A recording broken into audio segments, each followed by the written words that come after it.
And Klatt takes the loss. Matt Elliott with the save there. Modesto a 5-2 victory over Stockton, and in 11 innings, San Jose wins its home opener over Visalia by a final count of 6-5. Tonight, all teams are in action. Visalia and San Jose have actually been rained out. Lancaster is at Lake Elsinore, Bakersfield here in Rancho, Modesto at Stockton, and Inland Empire hosting High Desert.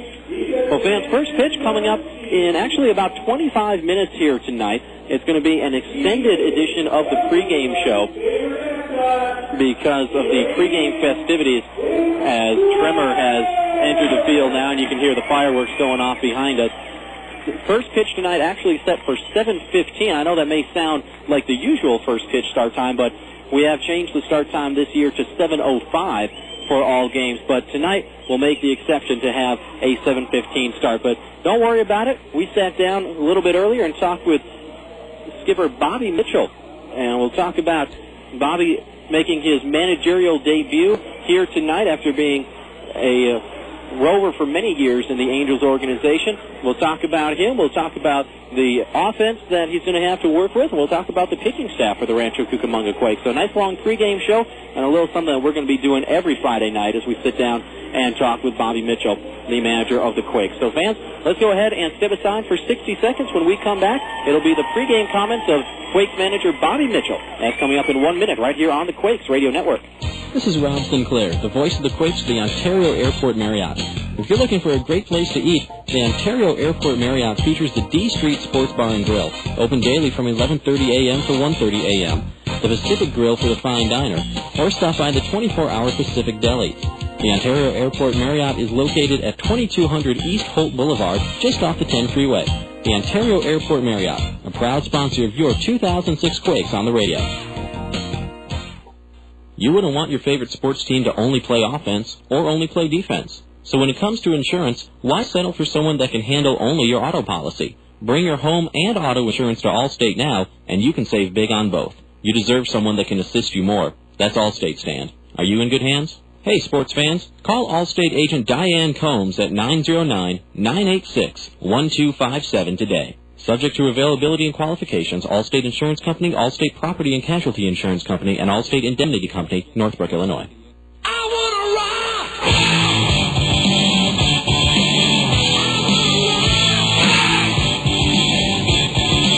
Back here on the Quakes on Deck show, this is Rob Sinclair. We're talking now with Rancho Cucamonga skipper Bobby Mitchell. And Bobby, it's opening day. I know that you've been through a lot of these as a player, as a coach, in the big leagues, in the minor leagues, but still a special time and a really exciting time right now. Yeah, Rob, it sure is for me. It's been a long time coming because I've wanted to manage for a long time, and I've kind of always put my family ahead of that goal, and because I wanted to see them as a roving instructor, I could go home and see them and be with them as they were growing up, my kids and stuff. But now, being from San Diego and being close, this works out perfect for me. Yeah, let's talk about where you're from. You went to Chatsworth High School there in the San Fernando Valley. Starred at USC, won a national championship there under Rod Dato, who's your coach there in the 70s, and then made the big leagues with the Twins and also with the Dodgers that you broke through with. But talk about being close to home and having your family here to support you. That's got to be nice. Yeah, it sure is. You know, I actually grew up a UCLA fan, if you can believe that, but and then eventually switched over as I started playing at USC.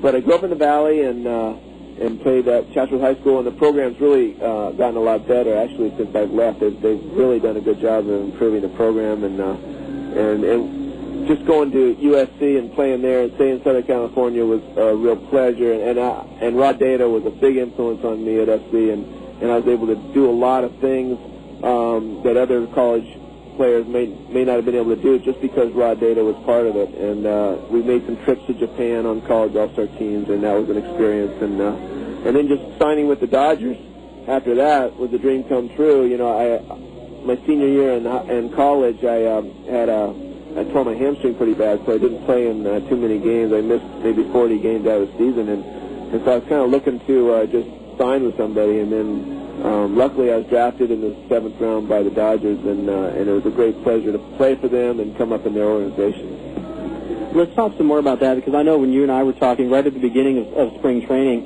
you mentioned that going to USC and having the program there really prepared you for the transition that you made once you became a professional, once you came through the Dodgers organization. But talk about the minor leagues back then. You know, it would have been late 70s that you were playing in the minor leagues. So talk about how the minors have changed from then to now, and also how they're still the same a little bit. Well, it's really changed in the fact that when we first signed and went to Clinton, Iowa, for half a season, we only had one pitching coach and one manager, and that was it. We didn't have roving instructors come in too often. I think there was a hitting roving instructor, and I think John Roseborough was the first one I remember coming into town, but we didn't have infield out guys, outfield guys, base running guys. We didn't really have the coaching that they have these days, and that made it, actually makes you grow up a little faster, I think, sometimes, because you have to take responsibility in what you're doing on the field, and you have to make adjustments on your own sometimes and learn that way. And it might be a harder road, but in the long run, I think it works a lot better. Again, we're talking with Quakes manager Bobby Mitchell here on the On Deck Show.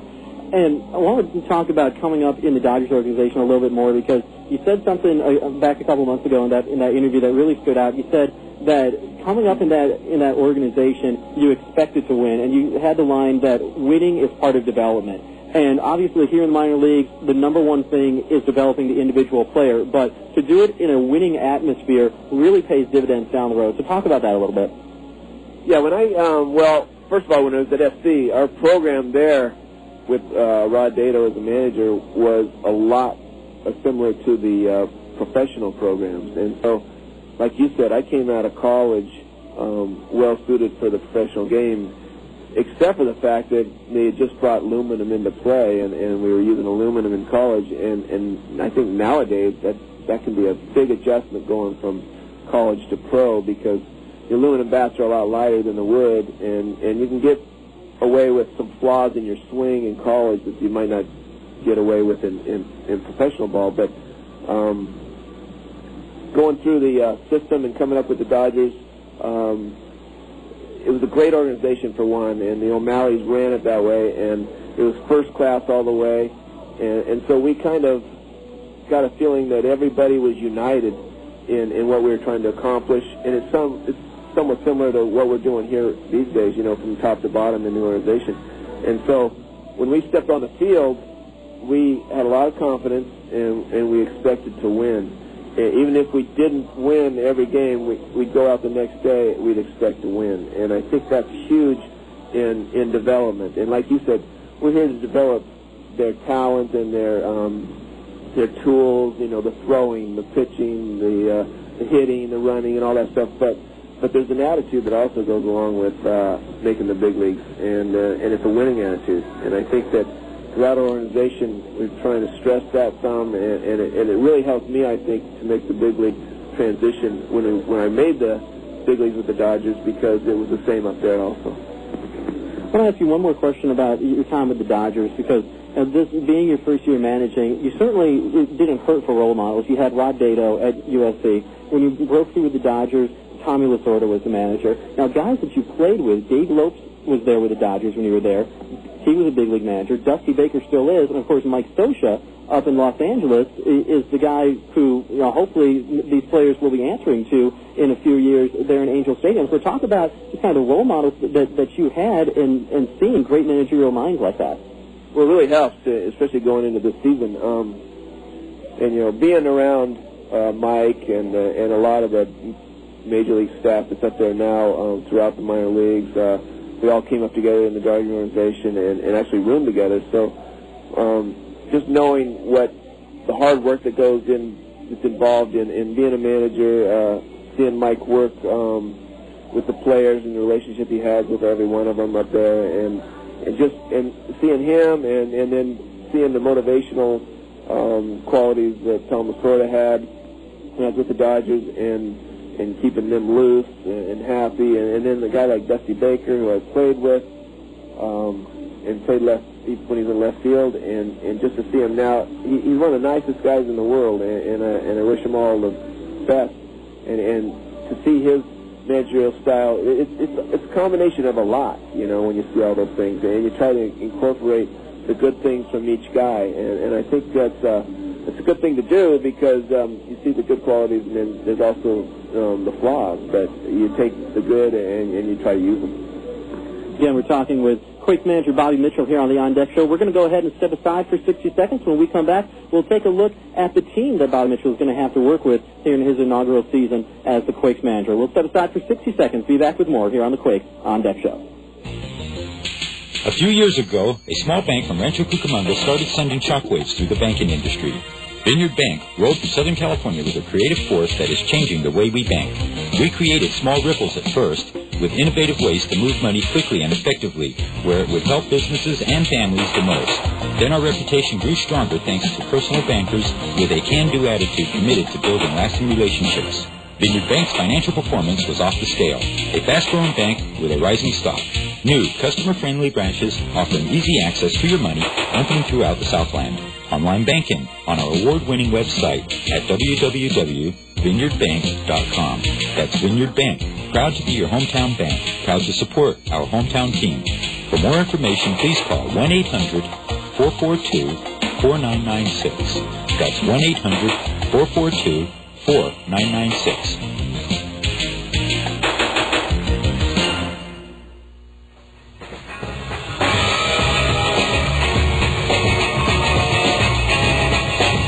Quakes On Deck Show. This is Rob Sinclair talking once again with Quakes manager Bobby Mitchell. This is going to be a nice little Friday tradition that we're going to have. But, Bobby, let's take a look at the ball club that you have here this year. I know that the style of baseball that you want to play is one that's obviously focused on the fundamentals, but in step with that, being very aggressive, being able to take the extra base, hit and run. Some people would call it small ball. Other people would call it smart ball. Whatever you call it, it's an exciting brand of baseball. Talk about that just a little bit and how you want this team to play before we start focusing on the individual players. Well, it's come from top to bottom, in our organization. The aggressiveness on the bases is stressed from day one in spring training to the very end. And I know that we stress and we actually give out awards to the players on each team that go first to third the most during a month, because we feel like if we're stressing that, and if the players are aware of it, then they're going to put a lot of pressure on the defense, especially the outfielders of the opponents. And it showed from top to bottom in our organization. Our AAA team last year as a Rover, I watched it, and they did it so well that the other teams were so frustrated, and it was hard to contain. And it carries over. They're probably better at it at that AAA level because we've stressed it over the last few years, and they've gotten better at it. Here we might make a few mistakes, but they'll be aggressive mistakes, and we'll learn by them. And I think that's the main thing. Let's take a look at some of the individual players, because you've got to like who you've got on the roster, at least to start with. Playing into that, you've got Michael Collins, 16 stolen bases last year. Josh LeBlanc is going to be your leadoff man tonight, 19 steals. Sean Rodriguez, 27. Freddy Sandoval, 17. Nate Sutton, 15. Matt Pauley had 15 stolen bases last year. Drew Toussaint down in Cedar Rapids had 11. So the mixture of guys that you've got that are going to be in the lineup and consequently on the base paths really has to be appealing and exciting to you. Yeah, Bobby Magdalenas, who was in Cedar Rapids, did a real good job of letting these guys run, and that's really how you learn, to steal a base and when to steal and what pitches to run on through that kind of experience. So those guys did a good job of picking pitches and picking opportunities to go. And sometimes we'll have them on their own, sometimes we won't, but if a guy shows me that he can do it on his own, then I think that's the best way to go about it. And, we'll learn. I think last year they were thrown out a number of times, but you learn that way, and I think that learning process is going to help us this year also. And we'll surprise some guys, running and hopefully stealing third and putting the ball in play on hit and runs and so forth. And we have the players to do that. Yeah, we're talking here with Quakes manager Bobby Mitchell on the Quakes On Deck Show. I want to talk about one person in particular. That would be Drew Toussaint, who comes in, I think, with probably a good amount of fanfare after hitting 21 home runs down in Cedar Rapids last year. Now, he's going to hit eighth tonight. He's from Los Angeles, born and raised. He's going to have about a dozen family members in here tonight.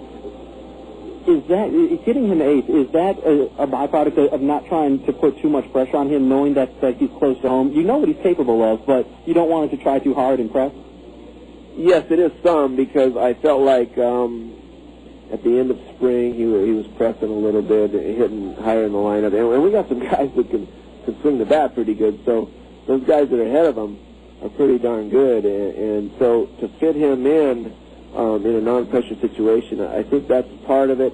Plus, like I said, these guys, a couple of these guys with Ben Johnson and Paulie, they've been in the league last year and are more experienced. And Drew, I'm sure will move up to the lineup as soon as he gets more at bats.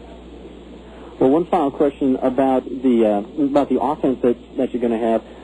Give us a name or two of guys that are maybe under the radar a little bit, but who are going to be really valuable to this ball club. Kind of the prototypical guys that they won't win you a championship single-handedly, but you can't win a championship at all without a guy or two like that. Who do you think is going to fill that role this year? Well, the first guy that comes to mind is Devin Day, because he's probably our most versatile player. And he's going to play second tonight, and he'll be switching off with Nate Sutton over the course of the season. And but he can also play short and third and spell some guys and do a lot of things right. As you saw last year, he spelled some guys in center field because we didn't have one at the time here, and he did a really good job of filling in. So I'd say he's probably one of our most valuable players in the fact that he could play anywhere. I think that one of our key players would probably be Michael Collins as a catcher, because he's working on his defense.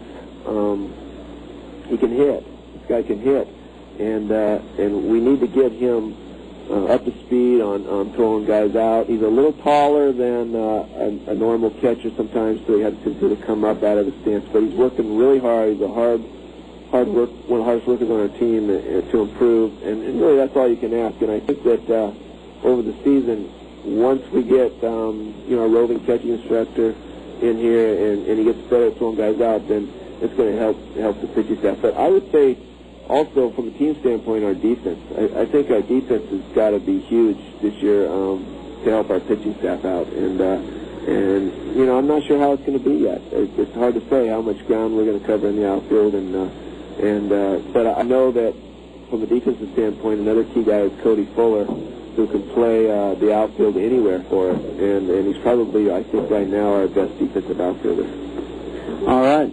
We're going to set aside for one last 60-second break. We'll come back, have a couple questions about the pitching staff that we'll go over with Bobby Mitchell, the manager of the Quakes, and then we'll get ready for baseball right here on the Quakes Radio Network. It's your first game. You got your glove? Yeah. Good boy. All right, bright blue sky, beautiful green grass. You know, there's nothing better than baseball in summer. I guess. Hey, where's that peanut guy? Dad, we're in the living room.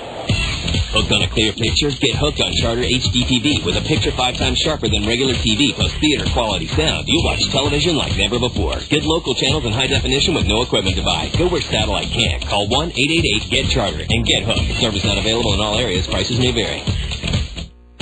Hey fans, Rob Sinclair here reminding you that any night is a great night to enjoy Quakes baseball. Our Monday Madness promotion gets you 2 tickets, 2 hot dogs, 2 sodas, and 2 popcorns for just $12. Come out for Weenie Wednesdays and enjoy delicious Farmer John hot dogs for just $1. And every Thursday, quench your thirst with $1 beers and sodas on Dave & Buster's Thirsty Thursday. To order Quakes tickets in person, stop by the Epicenter from 10 to 5 Monday through Friday and 10 to 2 on Saturday. You can also order by phone by calling 909-481-5252 or buy tickets online at rcquakes.com.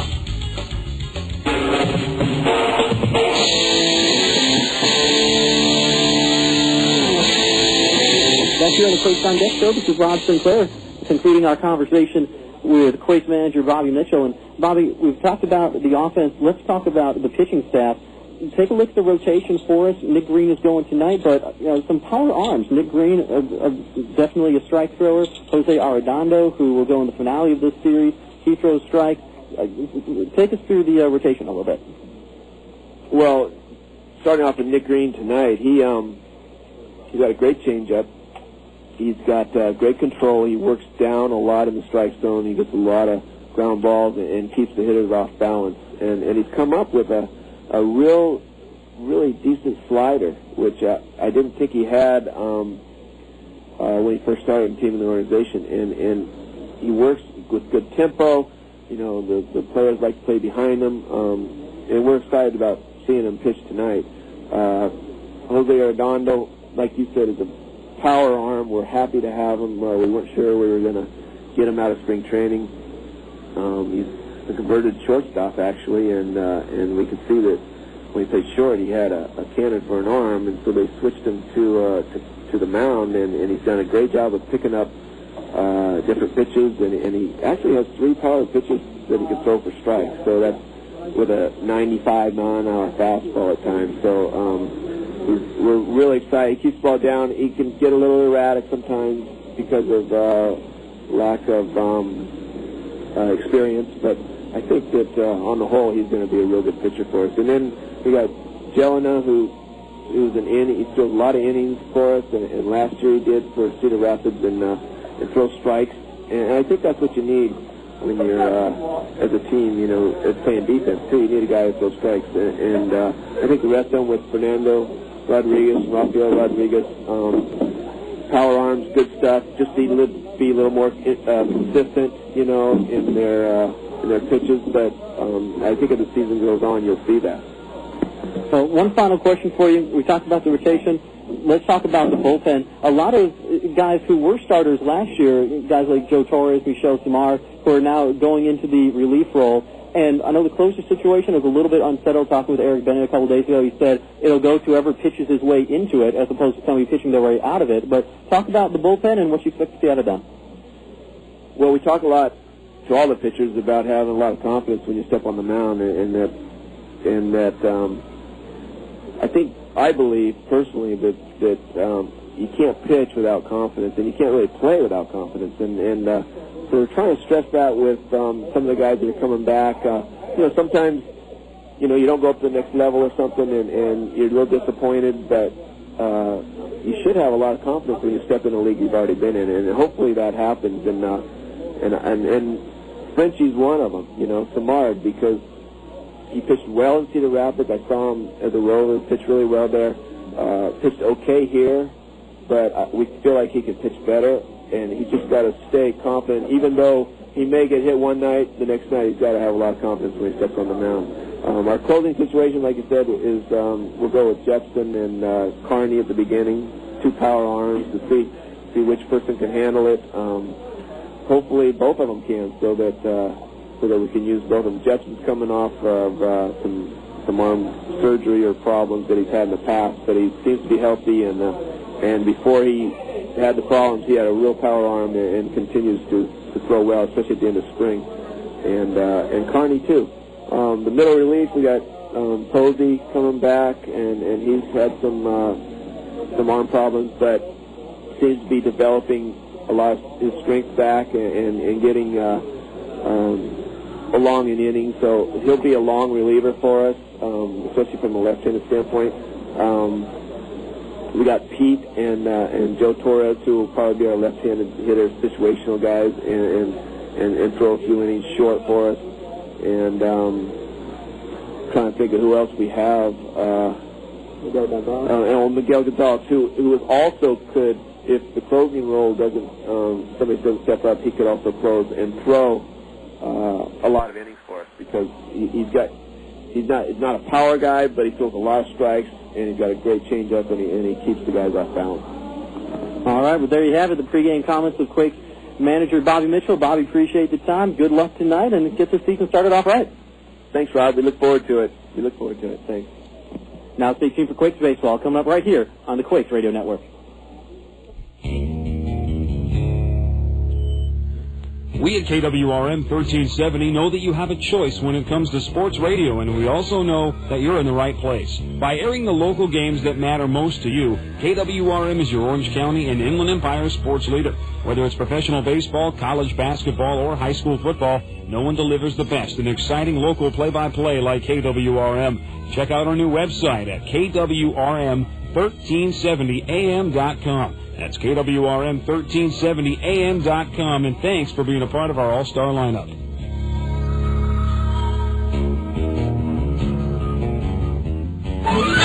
have choices when it comes to buying auto parts. Before you spend a fortune at a major chain store, visit West Coast Auto Wreckers. We're a proud American company featuring American-made auto and truck parts at great prices. We pay top dollar for junk cars and late model wrecks, and abandoned and illegally parked vehicles are removed for free. One man's trash is another man's treasure. Stop by West Coast Auto Wreckers at 4007 State Street in Montclair, or log on to westcoastautoparts.com.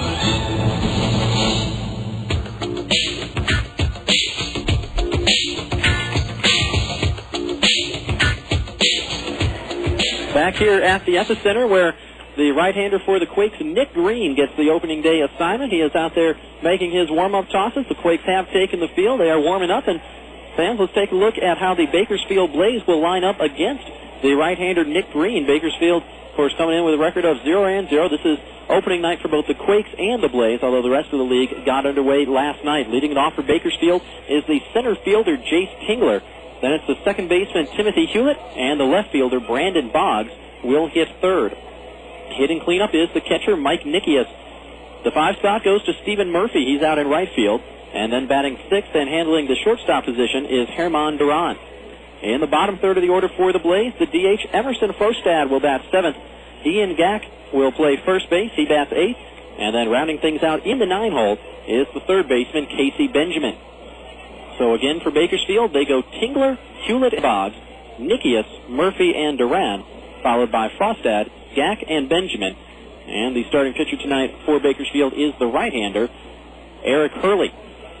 Well, there you have the Bakersfield starting lineups. We'll give you the starting 9 for Rancho Cucamonga in the bottom half of this first inning. But Jace Tingler is standing in from the left side. Nick Green is ready to go, as he collects himself and now strides onto the pitcher's mound. Vitals on Nick Green, 6'4", 200 pounds, from Tifton, Georgia, kicks and deals, and the fastball on the outside corner for a called strike as we are underway just a couple minutes late tonight. 7:17 is the time of the first pitch as Green delivers again. Tingler fouls this one off down the left field side, out of play, and quickly it is 0-2. Some more on Nick Green, a 35th round pick back in 2004. Spent all of last season down in Cedar Rapids and pitched very well. Here's the 0-2 to Tingler. In on the hands, and that's fought off foul down the left field side. That'll get into the picnic area. And we'll do it again. No balls and 2 strikes. Outfield shaded a little bit around towards left, looking for Tingler to go the other way. As Green works from the first base side of the rubber. Michael Collins is catcher with the outside target, and the changeup just missed outside. And it's 1-2. Green working with a very quick pace. That one off the end of the bat into short right center field. Going to be trouble going out. The second baseman, Day, cannot get there. Just over the edge of his glove, and a little flare single for Jace Tingler to start this ball game as he reaches.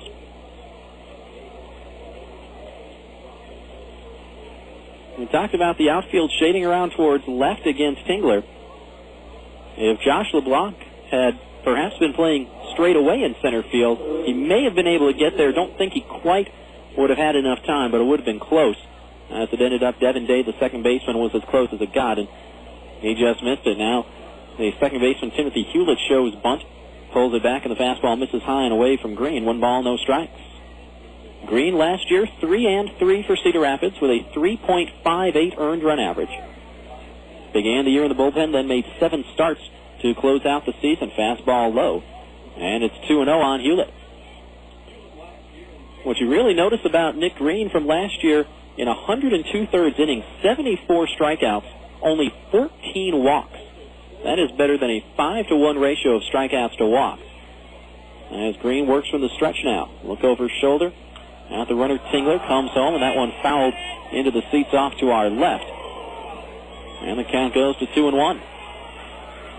Set up the Quakes defensively for you, starting the outfield, where Drew Toussaint, the native of Compton, is out in left, playing in front of about a dozen family members or so tonight.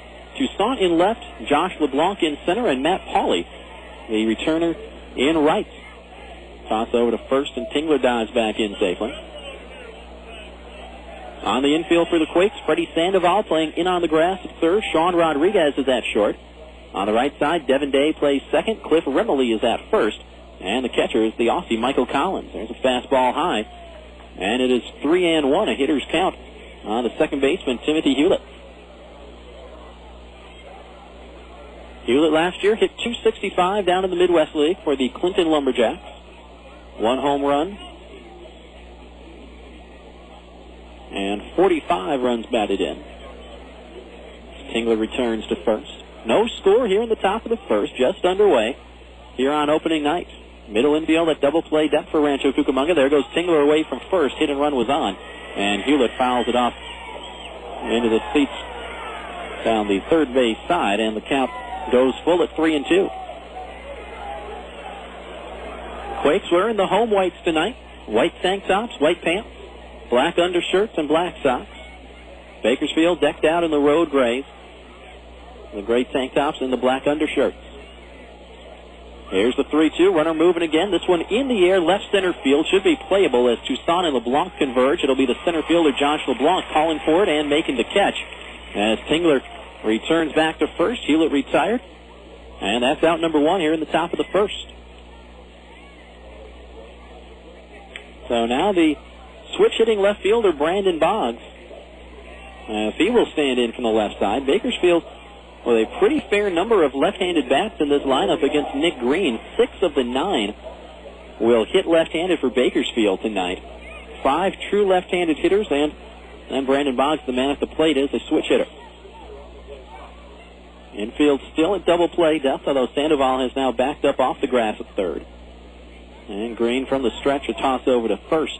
And Tingler dives back in. Chase Tingler, a couple of stolen bases last year when he was in Dunedin in the Blue Jays organization. First offering, swung on and fouled at the plate by Brandon Boggs. And the count 0-1. Brandon Boggs played his college ball at Georgia Tech, was a college teammate of Quakes first baseman Cliff Remley. Brandon Boggs and also the catcher for Bakersfield, Mike Nickeas, who waits on deck. Another toss over to first, and again Tingler is back.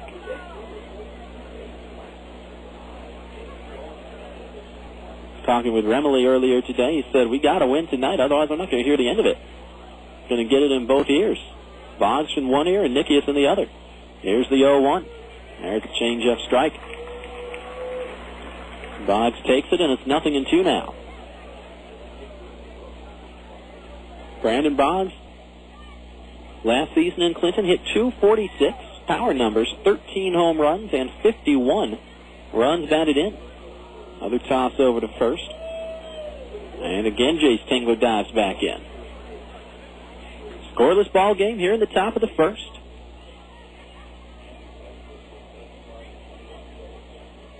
Outfield a little bit around towards right, looking for Boggs to pull as he calls time. Nice crowd on hand tonight, as there always is here in Rancho Cucamonga. There's the 0-2 from Green. Foul away down the left field side. As Toussaint will give it a look, but that's well out of play, and we'll do it again, 0-2.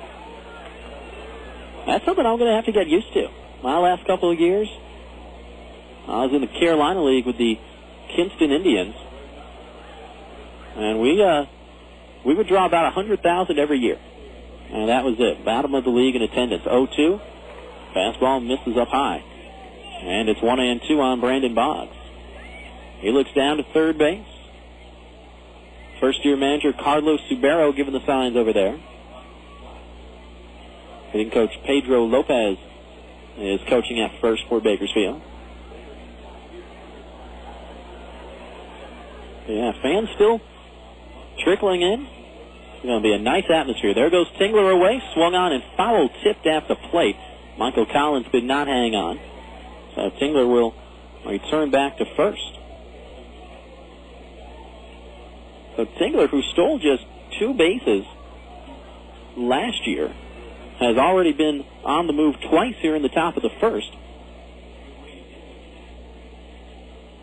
But has not yet made it. Now he stays put. 1-2. Change-up swung on and missed, and that is strike 3. Nice pitch there from Nick Green. If you were with us for the On Deck show, you heard Bobby Mitchell talk about that devastating change-up of Nick Green, and it claims its first victim here tonight. A swinging strikeout of Brandon Boggs, and there are 2 away. So 1 on with 2 out, and here's the cleanup man, Mike Nickeas. Nickeas, the first right-handed batter to face Nick Green tonight. Green working from the stretch. Very upright stance for Nickeas. As Green steps off and looks Tingler back to the bag.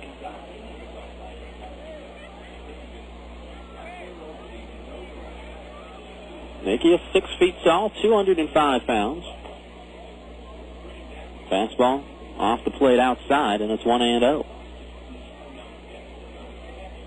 Nickeas from Westlake Village out here in California. Spent last year in Double-A with the Frisco Rough Riders. They're in the Texas League. Here's the 1-0. It's a fastball, knee high for a strike, and it's even. Out 1-1. Nickeas struggled a little bit in Double-A. Hit .202. 5 home runs and 24 driven in.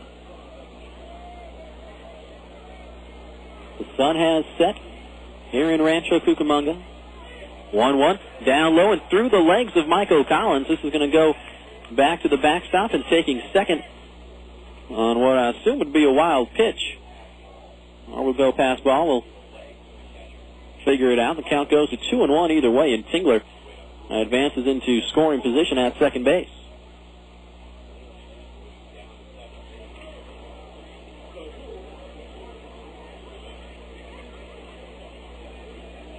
So Bakersfield with a runner in scoring position now. And, of course, Tingler will be going on contact. Here's the 2-1 to Nickeas. There's a little curveball on the inside corner from Green. And it's even up at 2-2. Now we're going to go pass ball on Michael Collins, all right? So the pass ball is what advances Tingler to second, but Nick Green, if he can get one more strike here on Nickeas, will get out of the inning unharmed. No score here in the top of the first.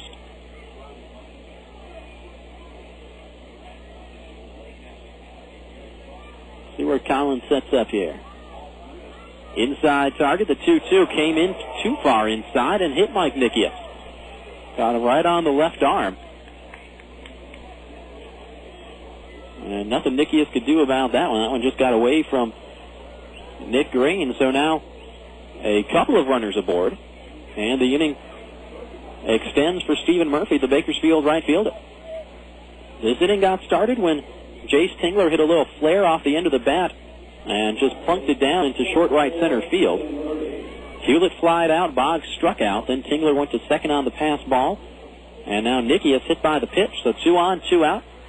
And Murphy standing in from the left side as Green steps off, had the shortstop Sean Rodriguez flashing back to the bag at second, but elected not to make a throw.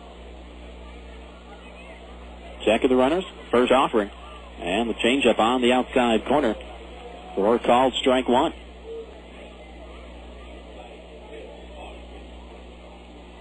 Murphy from Overland Park, Kansas, closing in on his 22nd birthday. That'll be coming up later this month.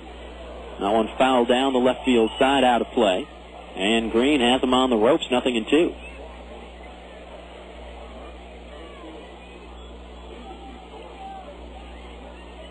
Murphy hit .306 down in short season Spokane last year. 9 home runs. And 37 driven in. In the hole here, the 0-2. Fouled away down the left field side again as he got just enough of that fastball to stay alive. And it is still 0-2. Tingler, the runner on second. Nickeas, the runner on first.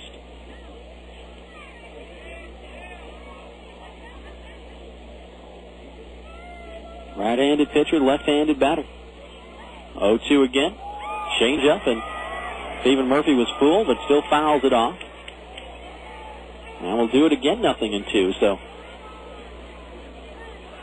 Nick Green throwing a pretty fair number of pitches here in the top of the first. See if he can get Nickeas here.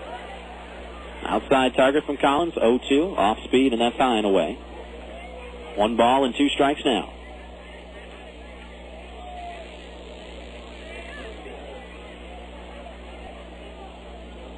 Both teams standing up on the top row of the dugout steps, leaning over the rail to take it all in. Now a pickoff attempt at second base as Rodriguez covers, but Tingler dives back in, and Rodriguez does not elect to even make a tag.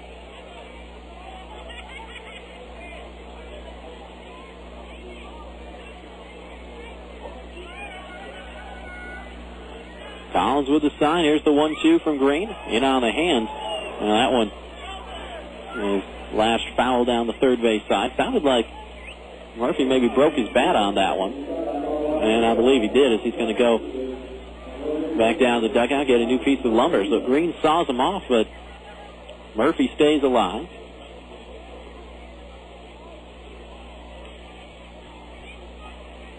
Wind blowing out towards right field. Right down the right field line here in Rancho Cucamonga, as it will do about 99% of the time.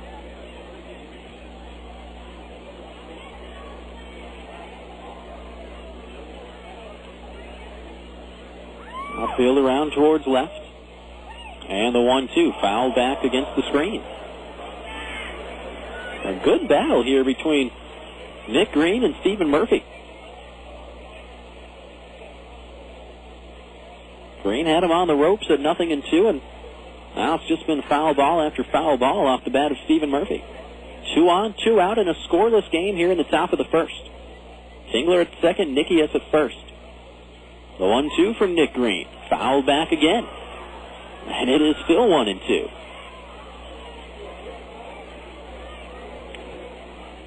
One early score from around the California League to tell you about. Lancaster gets a run in the top of the first down in Lake Elsinore.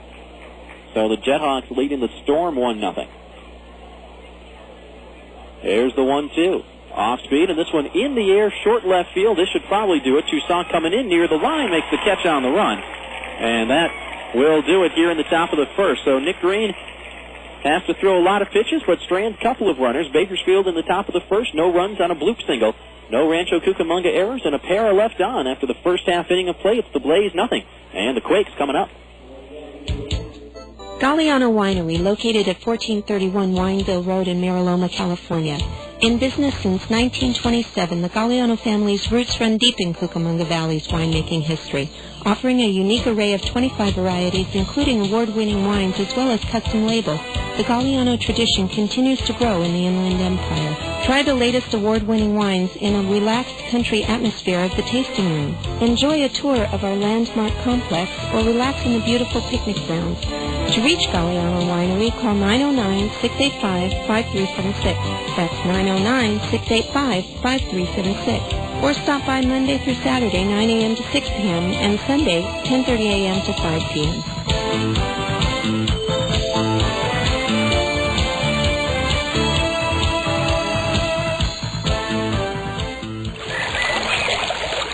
There's just nothing that beats the serenity and beauty of a koi pond or water garden. If you have a pond, or you're thinking about starting one, let Mystic Koi and Water Gardens help. They specialize in everything from initial design and construction to equipment and maintenance. They stock beautiful, healthy koi and goldfish, and an extensive variety of water lilies, grasses, and plants.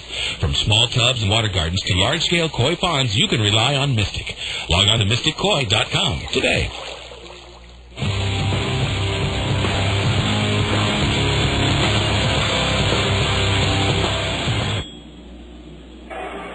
Bottom of the first inning here in Rancho Cucamonga, as the right-hander for the Bakersfield Blaze, Eric Hurley, completes his warm-up tosses. Let's take a look at how the Quakes will line up against Hurley.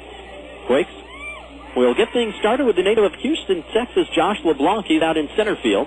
Batting second is the third baseman, Freddy Sandoval, and then hitting third is the former third-round pick, Sean Rodriguez. He's the shortstop. In the middle of the order, Michael Collins will bat cleanup. He is the catcher. Matt Paul returns to play right field once again. He bats fifth, then batting sixth, and DHing tonight is Ben Johnson. In the bottom third of the order, Cliff Remley will play first. He bats seventh. The left fielder is Andrew Toussaint. He will bat eighth, and then rounding things out in the 9-hole is Mr. All-Over Devin Day, who tonight plays second base. Last year, of course, Day played 6 different positions for the Quakes and batted in 7 different spots in the batting order. So Tonight he is at second base and hitting ninth. So again, for the Quakes, LeBlanc, Sandoval, and Rodriguez, Collins, Hawley, and Johnson, followed by Remily, Toussaint, and Day. And the starter, of course, is the right-hander Nick Green. As Eric Hurley has finished his warm-up tosses, tell you about him, a right-hander, 6'4", 195 pounds from Jacksonville, Florida. Former first-round pick out of high school back in 2004, as LeBlanc is in from the left side. Hurley, the right-hander, home out of the windup, and the fastball at the knees for a called strike one. Hurley, according to our friends at Baseball America, the number 5 prospect in the Rangers organization. 0-1, sinker down low, and it's even at 1-1. Last year, Hurley 12-6 for the Clinton Lumber Kings in the Midwest League with a 3.77 ERA. Off the end of the bat, a slap towards the shortstop, Germán Durán. Throw to first is low, but in time to get Josh LeBlanc. Score that one 6-3, and the leadoff man retired for Rancho here in the bottom of the first.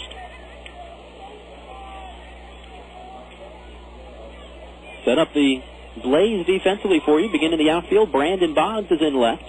Jace Tingler in center, and Stephen Murphy is over in right. Give you the infield in just a second as Freddy Sandoval, the switch hitter, will stand in from the left side.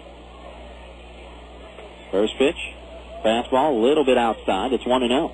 So Boggs, Tingler, and Murphy left to right in the outfield. On the infield, Casey Benjamin at third. Germán Durán is at short. This one fouled off by Sandoval. On the right side, Timothy Hulett plays second. Ian Gack plays first. The catcher, Mike Nickeas. And, of course, the right-hander, Eric Hurley, on the mound. So that's how Bakersfield lines up. There's the 1-1 on the way. Foul back to the screen by Sandoval, and it's 1-2. Freddy Sandoval, an 8th rounder back in 2004. Spent all of last year in Cedar Rapids, hit .281. 4 home runs, 63 RBIs. There's a 4-seamer up high. And the count evens at 2-2.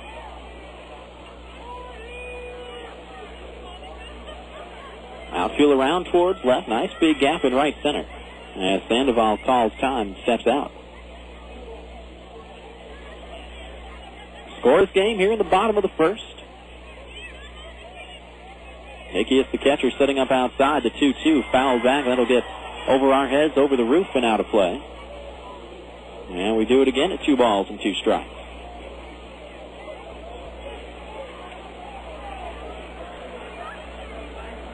Eric Hurley working quickly as well. Here's the 2-2. This one popped up on the infield.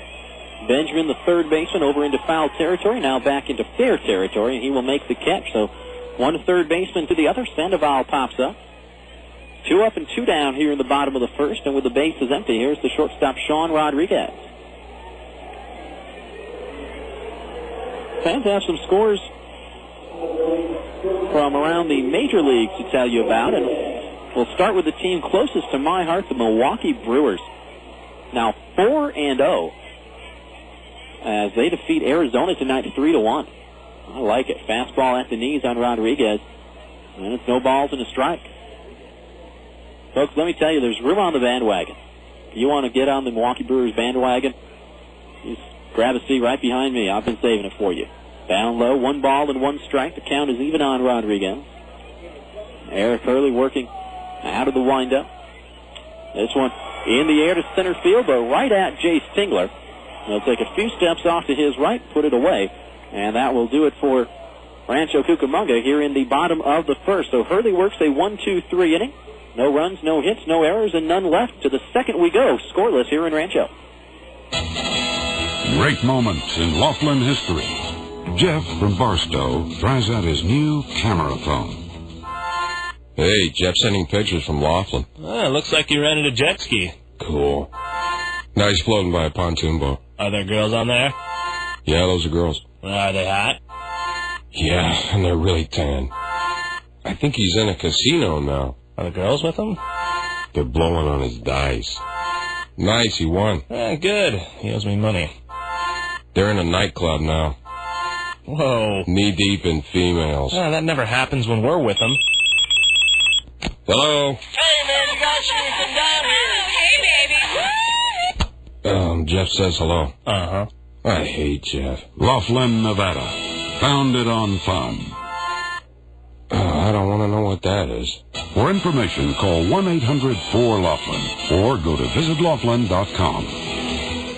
For 60 years, you've included Best Western in your family's summer vacation. To say thanks, the Best Western hotels of California, Hawaii, and Nevada are offering a limited edition $50 Best Western travel card and up to 20% off your stays with their baseball fan rate.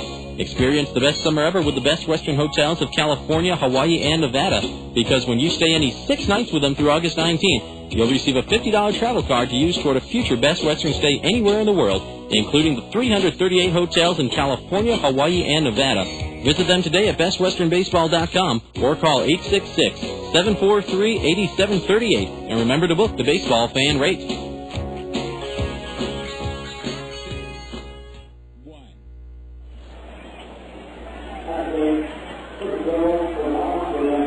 Top of the second inning, a scoreless ball game here in Rancho Cucamonga as Germán Durán will lead things off for Bakersfield. Fastball outside from Nick Green. And count 1-0. Durán, Frostad, and Gack. 6, 7, and 8 due up for the Blaze here in the top of the second. As Green misses low and away once again. And it is 2 balls and no strikes. Green out of the wind. 2-0 in the air in left field. Slice sinking fast, and Toussaint cannot make a diving catch. Big turnaround first for Durán, but he will stay put there. A sinking line drive that Toussaint was fortunate to keep in front of him as he tried to make a diving catch. It sunk in front of him, then kicked off the heel of his glove, but thankfully came caroming back towards the infield. So a leadoff single for Durán. Second hit of the night for the Bakersfield Blaze, but again with Toussaint keeping that ball in front of him, he holds Durán to a single. As Frostad stands in from the left side, first pitch swinging in the air, pretty deep center field, but LeBlanc will have room. 2 steps in front of the warning track, he puts it away. Durán back to first, and there's your first out here in the top of the second.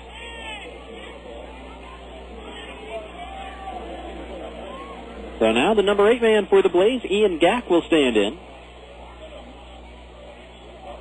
Gack spells the last name G-A-C. Big guy, 6'3", 245 pounds. He is only 20 years old. Native of Seattle, Washington. First pitch from Green, fastball down low. Backhanded by Collins, and it's a ball and no strikes.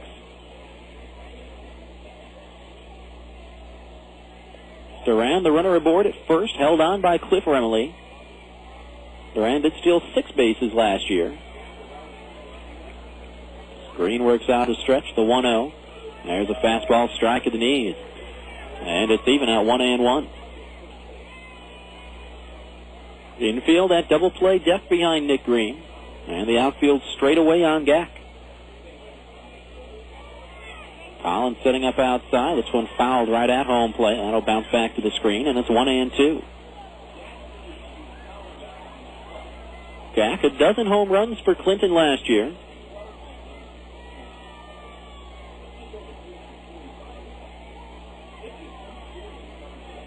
A big power-hitting first baseman. Of course, along with that comes some strikeouts, 108 strikeouts for Gack last year. And there's number 1 on this season. The slider gets him as Green goes off speed and gets Ian Gack swinging. Second strikeout of the night for Nick Green.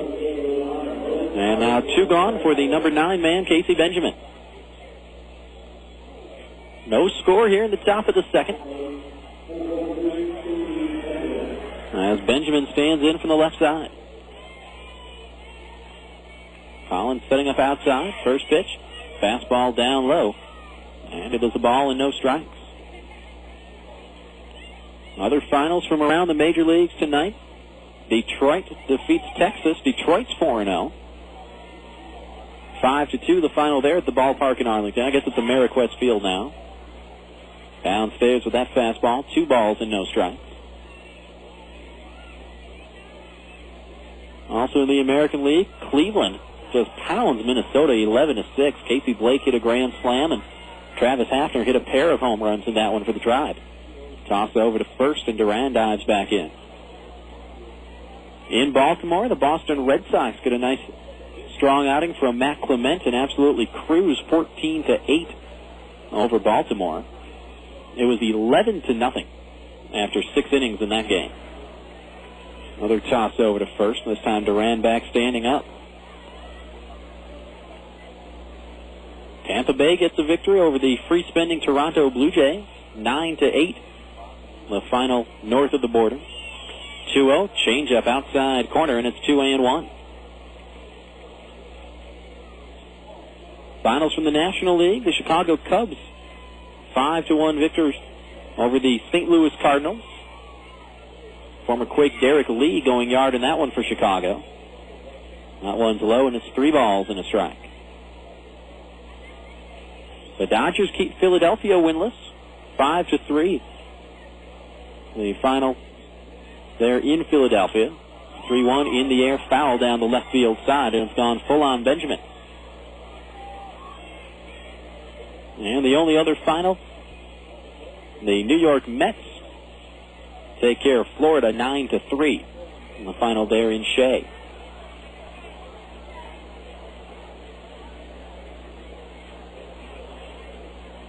Nick Green looking in for the sign. There's a 3-2 runner on the move, and this one fouled back by Casey Benjamin.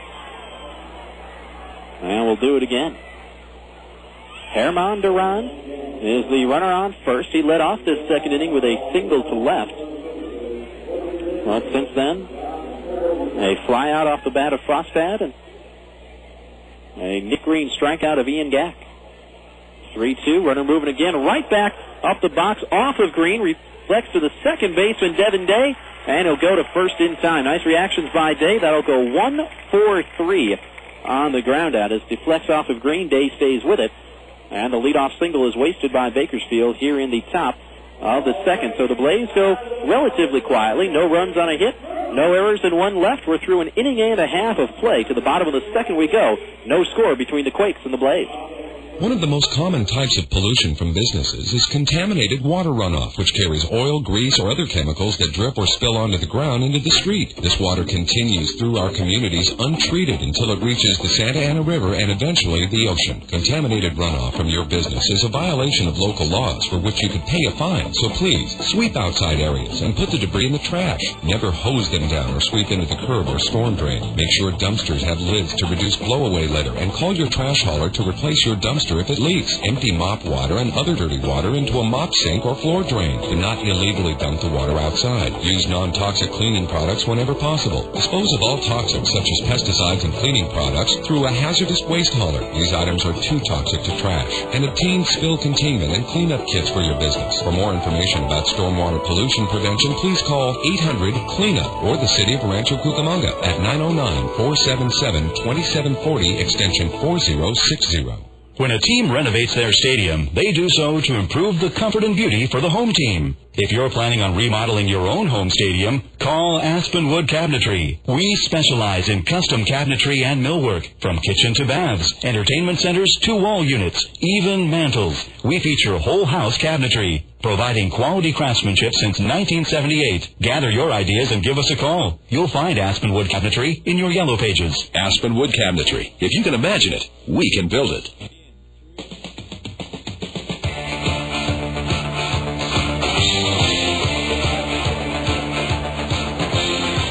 Bottom of the second and middle third of the order due up for Rancho Cucamonga in a scoreless ball game as Eric Hurley has finished his warm-up tosses. Here in the second, it'll be Collins, Pauly, and Johnson, 4, 5, and 6. Due up for the Quakes. That's Michael Collins. The catcher will lead things off. Boy, what a year Collins had last year. His 5th year in the system. And he finally got it all figured out offensively. A .320 average, 7 home runs, 64 driven in for Cedar Rapids. We'll talk some more about those numbers. He stands in from the right side, and the fastball is outside from Hurley for ball 1. 7 home runs, 64 RBIs, 16 stolen bases. 1-0, swing and a miss as he was out in front of the changeup. And it's even now 1-1. When you put those numbers in perspective, Collins in his first 4 years had numbers comparable to that. First 4 years combined. This goes to show you this is not an easy game. 1-1, fastball inside corner. It's a ball and 2 strikes.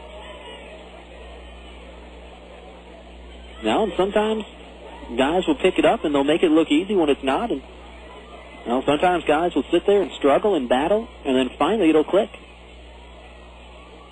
Sure did click for Collins last year, and Quakes hope he can carry it over this season. The 1-2, slider upstairs from Hurley. And it's 2 balls and 2 strikes. We had a guy like that in Kinston back in 2004, Jonathan Van Every. Was the 4th outfielder when the season started.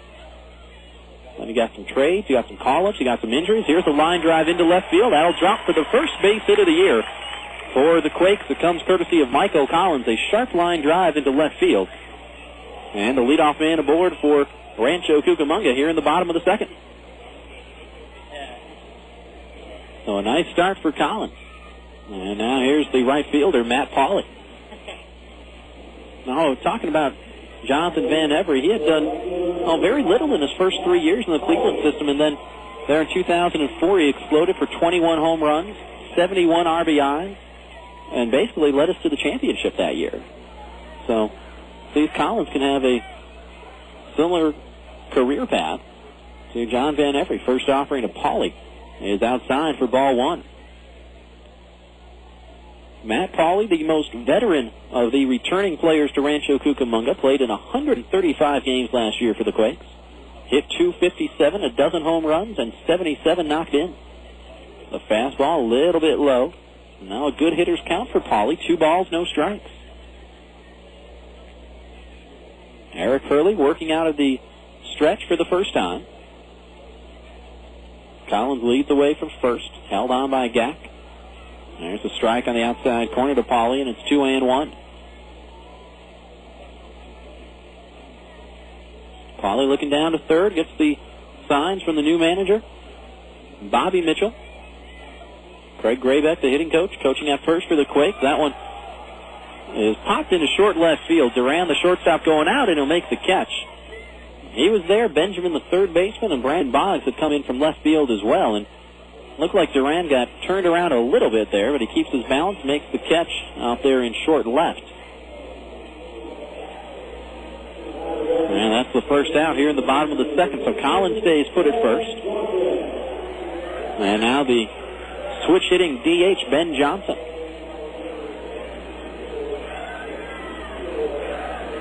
He digs in from the left side. No score here in the bottom of the 2nd.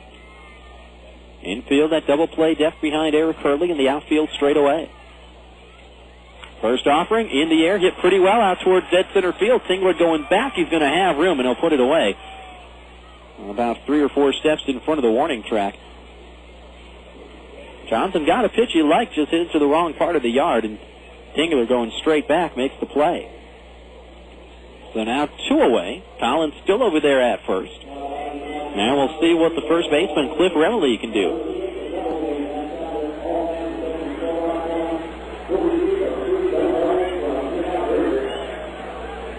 Talked about Remilly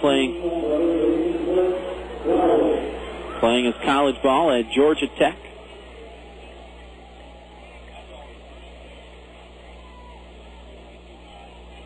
A couple of his opponents tonight with the Blaze did as well. Fastball down and in, and it's 1 ball and no strikes. Mike Nickeas, the catcher for Bakersfield. Brandon Boggs, the left fielder. Also played at Georgia Tech with Cliff Remilly. There's the 1-0. Swung on and fouled back to the backstop.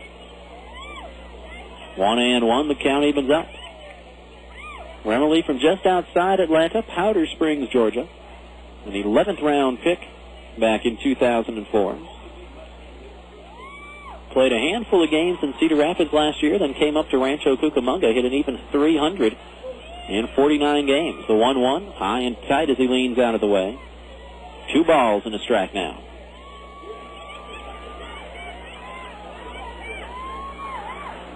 Sky has completely darkened now. We are closing in on the top of the 8 o'clock hour. 2-1, a little bit low. 3 balls and a strike now for Remilly, as the big left fielder, Drew Toussaint, waits on deck.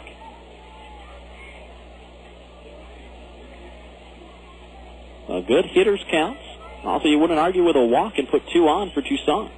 Here's the 3-1, swinging away, and he fouls it back to the screen. 90-mile-an-hour fastball from Hurley, and the count goes full 3-2. So Michael Collins will be getting a head start away from first base. Ian Gack will play behind him with the count full. And Collins will be away with the pitch. There he goes, 3-2. Reached at and fouled down the left field side, out of play. And we'll do it all over again.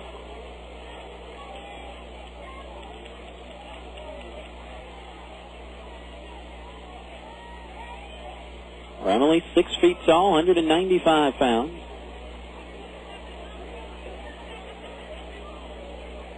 Nickeas setting up outside. Collins moving. This one in the air. Left field side, trying to get out of play, and it will.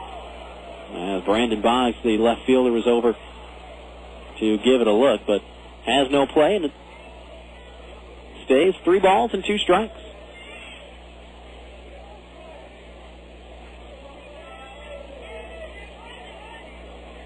Mentioned Drew Toussaint waiting on deck. Toussaint 21 jacks for Cedar Rapids last year. Like to see him get up there with some men on base. 3-2 on the way again. Bouncing ball right side. Backhanded on the slide by the first baseman Gack. Throw to first is in time as Hurley covers. Boy, that's a nice play by Gack right there. Moving to his right. Sliding on his knees. Picking it on the backhand. Then gets up to his feet.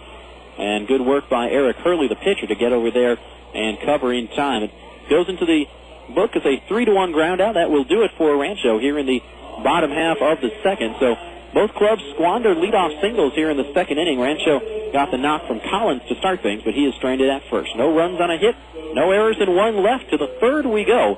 Still scoreless between the Quakes and the Blaze.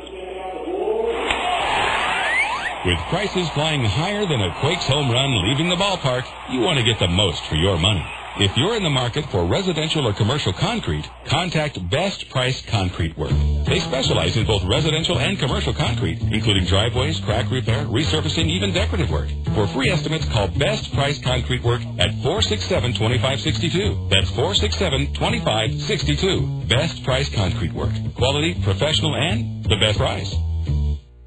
The 2006 Rancho Cucamonga Quakes aren't always playing baseball at the Epicenter. During their downtime, you can catch them playing the official gaming console of the 2006 Quakes, Xbox 360. Xbox 360 is the most powerful video game and entertainment system out there, delivering the best games, the next generation of premier Xbox Live online gaming services, and unique digital entertainment experiences that revolve around you. Xbox 360, available now at your local retailer. Jump in at www.xbox.com for more information. In baseball, there's nothing more satisfying than the crack of the bat. A cracked and broken driveway, however, is another matter. For quality residential and commercial concrete construction, more people trust Summit Construction. They feature textured concrete, patios, walkways, and driveways, as well as custom masonry, foundations, block walls, and more. Find Summit Construction in the yellow pages under concrete and online at summitpools.net. Summit Construction, quality construction guaranteed.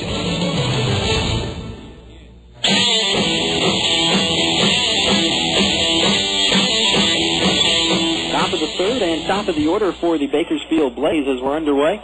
Sharp ground ball to the third baseman Freddy Sandoval on a knee. He'll pick it and throw out Jace Tingler at first base. Score that one 5-3. And 2 pitches, 1 out here in the top of the third. Fans, we have reached the top of the 8 o'clock hour. Let's go ahead and step aside for station identification. You're listening to the Quakes Radio Network. You listen to Rob Sinclair on Quakes Baseball on KWRM, 1370 AM. That's a called strike on Timothy Hulett. The count goes to 0-1. No score here in the top of the third. Tingler already retired on the ground ball. Hulett at the plate, and Brandon Boggs waiting on deck. 1-2-3 for Bakersfield here in the top of the third. Another strike delivered by Nick Green. That's on the changeup. And it is 0-2. Green has made 1 turn through the order, given up a couple of hits, has hit a batter, and recorded a couple of strikeouts. Fouled back there by Hulett. And it remains 0-2. Hulett 0 for 1 tonight. Slide out to pretty good center field back in the first. 0-2. Slider swung on and missed for strike 3. Collins can't find the ball. Still hasn't found it. It's right by the cue. As that popped out of his glove, and they're not going to make him throw down to first to complete the strikeout. As Hulett just walked back to the dugout. So that'll go into the books as another swinging K for Nick Green, number 3 on the night. And don't look now, but Nick Green started to get into a nice little rhythm here. 5 in a row set down. Here's Brandon Boggs, the left fielder. Fastball up high for ball 1. Right-handed pitcher, left-handed batter. Boggs pops this one up. Collins back behind the plate over towards the screen. He's going to have room and in foul territory. He'll put it away. And that will do it for Bakersfield here in the top of the third. So a quick 1-2-3 inning for Nick Green. What did he do there? Threw 8 pitches there in the third, and he set down 6 in a row as he puts the Blaze down in order. No runs, no hits, no errors, and none left. To the bottom of the third we go. Rancho Cucamonga nothing, and Bakersfield nothing. Pressed for time? Gotta get something good for the family and real quick? Think Chipotle. For gourmet meals on the run. Chipotle Mexican Grill is famous for their huge portions. Plus, it's fresh. Fresh gourmet burritos and tacos prepared the way you like it. Nothing processed or frozen. Plus, their recipes are created by a classically trained chef. No, not that type of classical, but it will be music to your mouth when you bite into a Chipotle burrito stuffed with 17 different ingredients and marinated in their famous Chipotle adobo sauce. And for those of you who like to eat healthy, skip the tortilla and have a burrito bowl because they get fresh veggies delivered every day. Add some lettuce and homemade guacamole, and you've got a salad fiesta. Chipotle has a brand new location in Norco, or for one nearest you, visit their website at chipotle.com. Chipotle, where their burritos let you cover all 4 food groups in one single bite, and fast food that is not only healthy and fresh, but you can eat it with your hands. Chipotle, now open in Norco, on Hamner between 1st and 2nd Street, or find a location nearest you at chipotle.com. That's Chipotle, CHIPOTLE.com.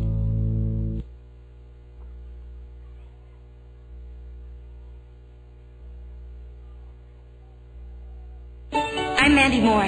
Please join me in helping those who battle cancer by supporting the Leukemia and Lymphoma Society.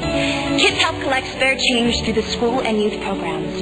Families, neighbors, and businesses come together every fall for the Light the Night Walk. Athletes of all ages provide support through team and training events, while others give their time and talent, an important gift. You too can help provide both help and hope. To find out how, visit us online or call 888-HELP-LLS.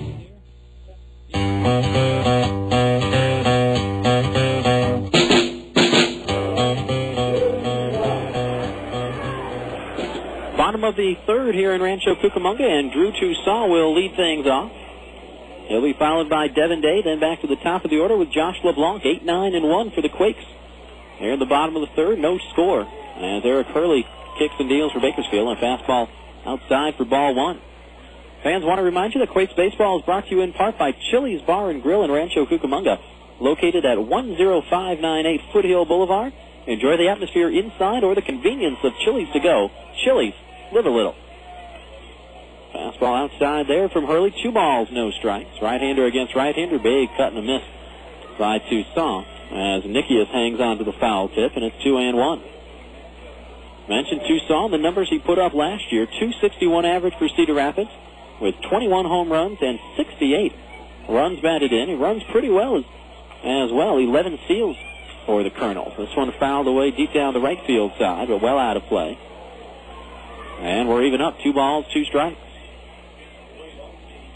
Toussaint, a long, lanky outfielder from Los Angeles, 6'2", 175 pounds. 13th round pick in 2004, the 2-2 fastball inside almost hit him, but he hopped out of the way. And the count is full. Second time tonight that Hurley has gone to a full count. Got Remily to ground out back in the second. This one popped up on the infield off the bat of Toussaint. Gapped the first baseman in foul territory. Almost overran it, and he drops it. Oh, my goodness. So Gaff drops it. That'll go into the books as an error. And Toussaint will stay alive.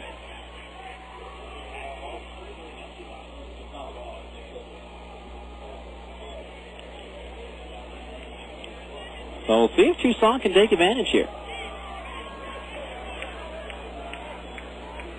Hurley working out of the windup. 3-2 again. This one fouled back over our heads and out of play.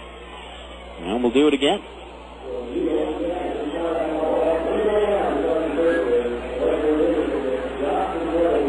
Outfield, for the most part, straight away on Tucson. Maybe a little bit around towards right, not too much. Payoff pitch again, in the air, right field. Foul, and out of play. That'll hit the roof of one of the concession stands over there. And we'll do it again. Talked to Tucson, the dugout, earlier today, said he was expecting about 10 or 12 family members to come in to watch. There's a line drive down the right field line, trying to stay fair, and it is a fair ball. That'll rattle around into the corner. And extra bases for Tucson. He's around second. He's going to try to get to third. Here's the relay. And it was a bad idea to try to get to third. He's thrown out. That was a pretty good throw there by Timothy Hulett, the second baseman. And it all started with Stephen Murphy playing that ball very well out there in right field. Boy, off the bat, I thought Tucson had 3 for sure. And Murphy just played the carom exceptionally well. Made a good throw to Hulett.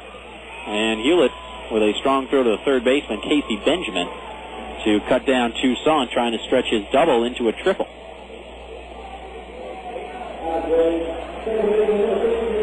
So Tucson does get credit for a double.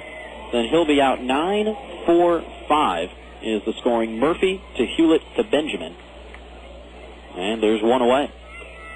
First offering to Devin Day, the number 9 hitter. Fastball up high, and it's 1-0.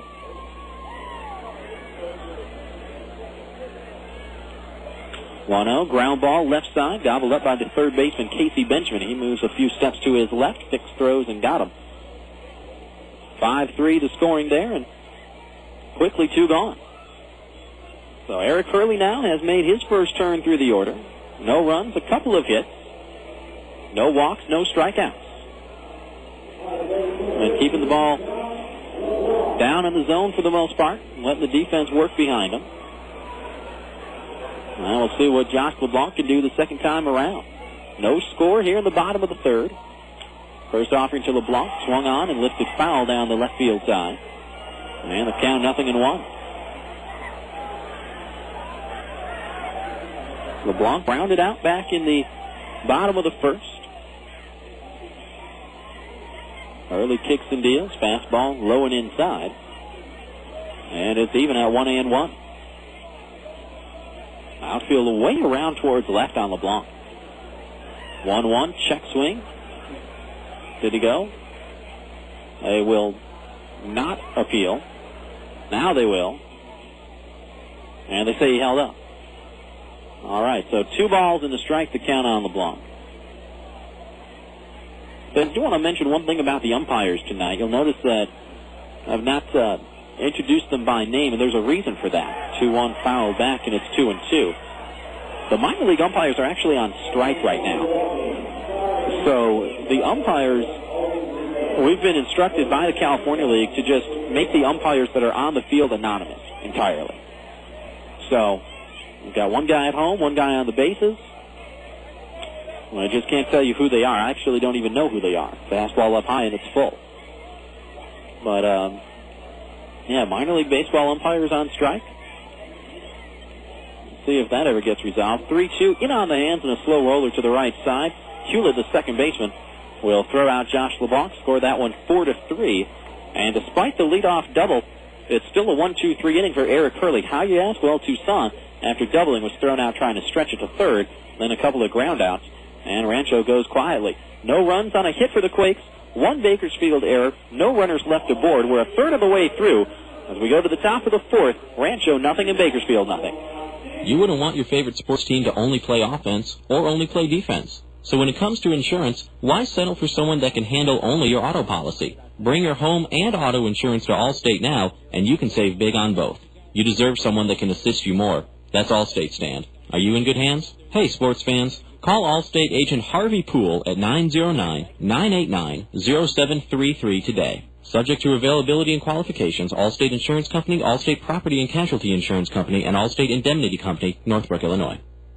In baseball, there are day games, night games, and even the occasional twilight doubleheader. But you'll never see a first thing in the morning game. That's because mornings are for Farmer John. Whether it's delicious hardwood smoked bacon, savory sausage, or juicy ham steaks, they're all made fresh right here in the Southland. There's even Farmer John quick serve bacon and sausage. It's ready in seconds. So share your afternoons and evenings with the Quakes. But mornings are for you and Farmer John. Get fresh. Get Farmer John. Tonight's game is being brought to you by SoCal Sportswear in Downey. SoCal Sportswear is the official provider for the LA Sparks and for Long Beach State as well. Your high school or college will enjoy all-star workmanship at all-star prices. Call 562-923-0909. That's 562-923-0909. SoCal Sportswear in Downey will put your name or logo on any type of hat, visor, tank, T-shirt, short, jacket, you name it. SoCal Sportswear in Downey. When you want it done right the first time, 562-923-0909. First offering here in the top of the fourth inning is a curveball from Nick Green for a called strike against the Bakersfield catcher, Mike Nickeas. It'll be Nickeas, Murphy, and Durán, 4, 5, and 6. Due up for the Blaze here in the fourth in a scoreless ball game. Green back with a fastball. That one downstairs, and it's 1-1. Right-handed pitcher, right-handed batter. Nick Green out of the windup. Rocks and deals. The 1-1 off the end of the bat. Backhanded by the first baseman, Cliff Remley. He'll put up a hand, take it to the bag himself. And he can score that one 3 unassisted. 7th straight out for Nick Green. And the leadoff man gone here in the top of the fourth. That was a nice play by Remley as he had to go to his left up the line. Took it on the backhand, and that's one that doesn't look routine. It's not highlight reel difficult, but it's a tricky little play for Remley to try to make, and he made it very nicely. Well, a quick first out, and now first pitch swinging Stephen Murphy fouls it off the facing of the Bakersfield dugout there on the first base side, and the count 0-1. Line scores close to identical. No runs for either club. Both teams have 2 hits. Bakersfield has committed the only error. 0-1. Down low. And it's even at a ball and a strike. Murphy 0 for 1. Slide out to left to end the first inning. Stranded a couple of runners on base in the process. 1-1 in the air again. Right center field hit pretty well. LeBlanc going back on the warning track at the wall, leaping up, and this one is gone. Murphy got it up in the jet stream, and it carries out just to the right of dead center field. A solo shot for Stephen Murphy, and Bakersfield takes the lead 1-0.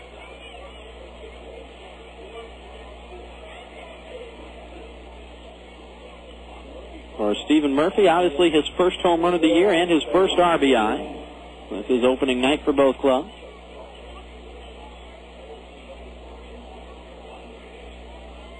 And Bakersfield strikes first. There's a fastball outside to Germán Durán. And it's 1-0. Well, before that, Green had set down 7 in a row. This one popped up first base side, and it'll get about 4 rows deep behind the Bakersfield dugout. And it's even at 1-1.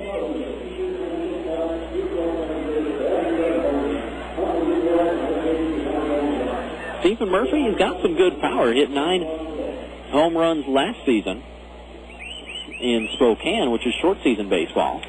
Well, that's about 20 home runs. Here's a line drive into left center field. That's a base hit for Germán Durán. Toussaint is over to cut it off and hold Durán to a single.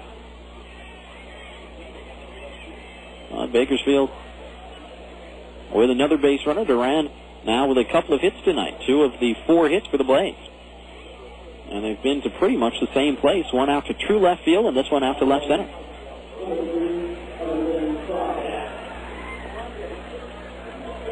So now the DH, Emerson Frostad. First pitch, and the runner moving, and the fastball down and in and gets away from Michael Collins. That'll just be a stolen base for Durán. No pass ball or wild pitch. Durán running with the pitch. I'll get credit for his first stolen base of the year. Now he's in scoring position, and the count 1-0 on Frostad.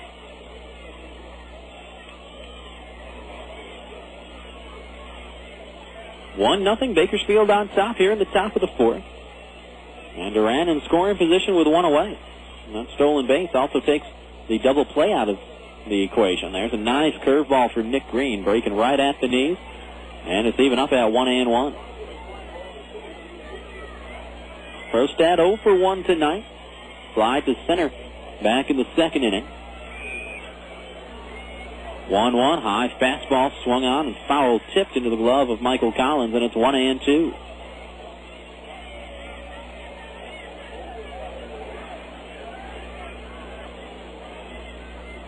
Frostad last year hit .269. 16 home runs for Clinton and 62 runs batted in. There's the 1-2. Ground ball right side. This will move the runner over as Devin Day bobbles it, picks it up, and goes to first for the out. Well, you can see Day bring his head up a little bit before that ball got into his glove, but it did not trickle too far away from him. He stays with it and gets the out at first, although Durán does advance to third on the process. As Collins goes out for a quick talk with Nick Green. Get on the same page as they figure out how they want to pitch Ian Gack. He struck out swinging back in the second. It's one of 3 strikeouts on the night for Nick Green. And as usual, excellent control shown by Green. He has hit a batter, but no walks. And that was the book on him coming in. Last year in Cedar Rapids, better than a 5-to-1 ratio of strikeouts to walks. So he's holding true to form here tonight. From the stretch, nice big slider swung on and missed as Gack went right over the top of it, and it's 0-1. Right-hander against right-hander. Collins with an outside target, the 0-1. Fastball right on the black. It is 0-2. So Green's gone with a 76-mile-an-hour slider. Well, a slider curveball. Then an 88-mile-an-hour fastball. And he's got Gack on the ropes. Let's see what he does here. Try and put him away. 0-2. In the dirt. Swung on and missed.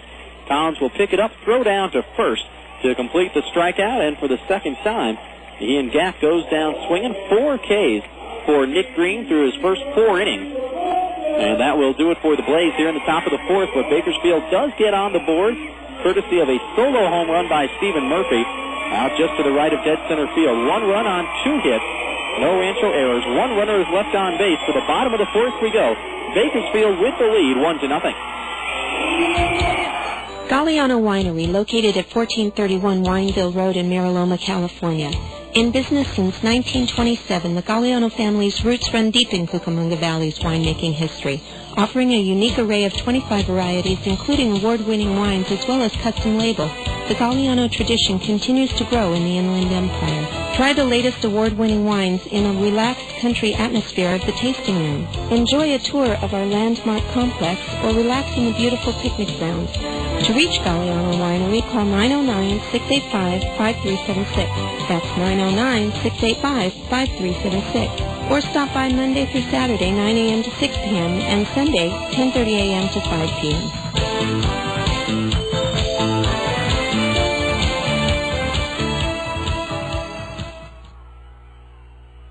Friends and family visiting you this summer? Don't worry. Add a room instantly by calling your friends at the Red Roof Inn. Red Roof Inns offer quality rooms, friendly service, great rates, and kids stay free. Plus, as a ready card for third member, you'll earn points towards free room nights. With 360 Red Roof Inns nationwide, you'll find locations everywhere, including Ontario, San Dimas, and Victorville. Visit us today at redroof.com or dial 800-RED-ROOF.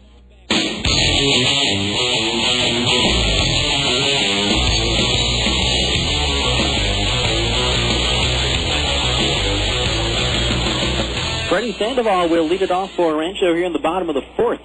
As he looks at a fastball in the outside corner, and it's 0-1. Sandoval, Rodriguez, and Collins 2, 3, and 4.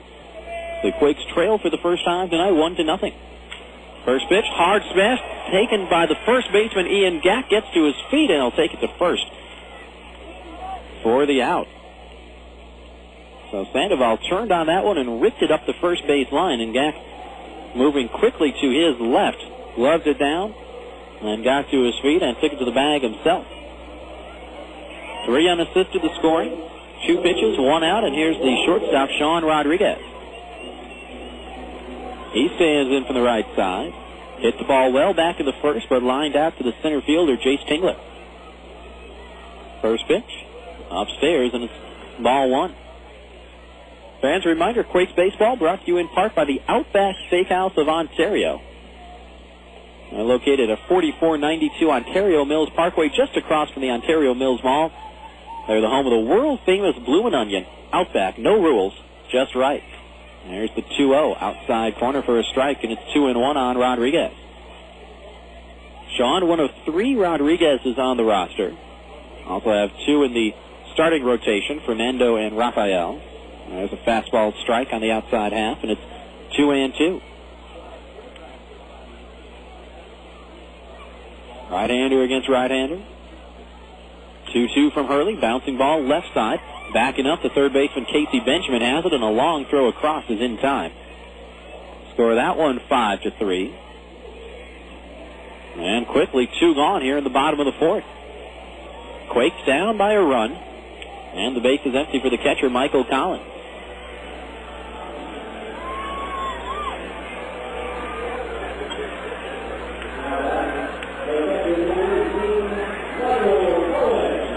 Collins was one of the 2 hits for Rancho Cucamonga tonight. Led off the second with a sharp single to left, but never left first base.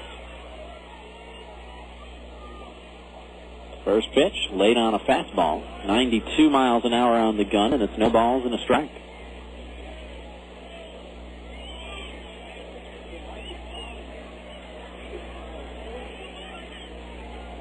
Early out of the windup.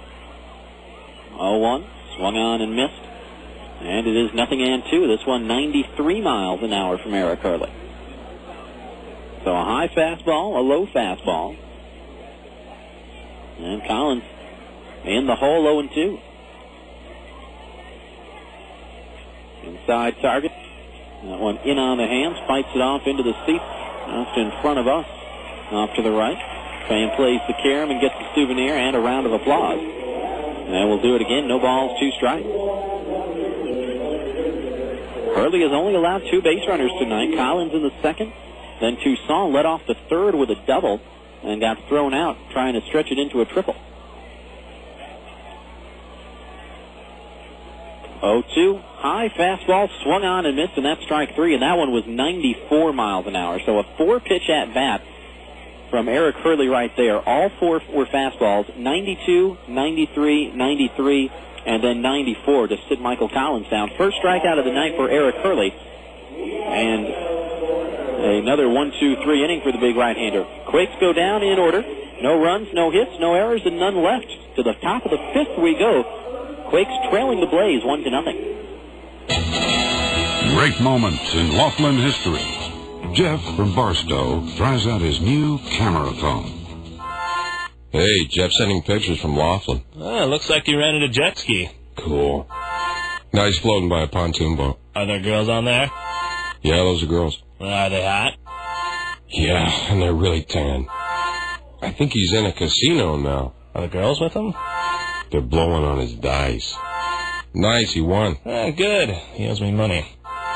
They're in a nightclub now. Whoa. Knee-deep in females. That never happens when we're with him. Hello? Hey, man, you guys should come down here. Hey, baby. Jeff says hello. Uh-huh. I hate Jeff. Laughlin, Nevada. Founded on fun. I don't want to know what that is. For information, call 1-800-4-LAUGHLIN or go to visitlaughlin.com. Pioneer Radio and Sports would like to thank the following businesses who are committed to customer service. This Quakes broadcast is brought to you in part by Mystic Koi and Water Gardens. You can rely on Mystic. By Best Price Concrete Work. For the best price and always the best quality. By Professional Hardwood Floors. Since 1977.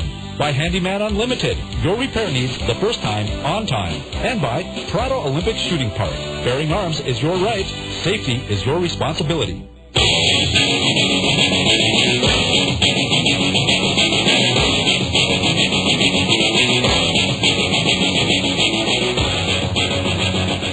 back here at the epicenter, top of the 5th. And Nick Green out there once again for the Quakes. He'll get the 9 1-2 hitters for Bakersfield here in the 5th, starting with Casey Benjamin, who takes a fastball in the outside corner for a called strike 1. Benjamin, Tingler, and Hulett, 9 1-2 for Bakersfield. Blaze leading 1-0. Fastball up high. And it's even up at 1-1. Right-handed pitcher, left-handed batter. A little half swing by Benjamin was a called strike. Curveball got the outer half, and it's 1-2. Benjamin 0 for 1, grounded out back in the second to end that inning.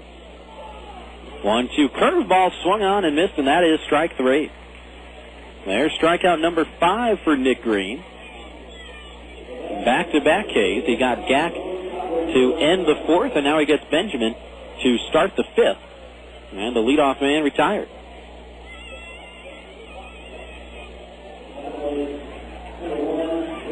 That's 3 straight innings in which Green has retired the leadoff man.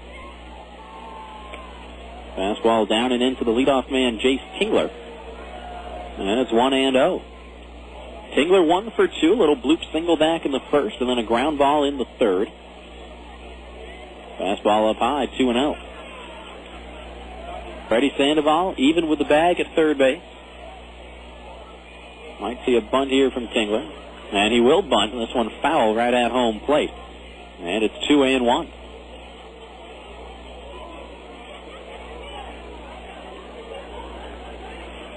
Score to pass along to you from the American League. How about the parent club?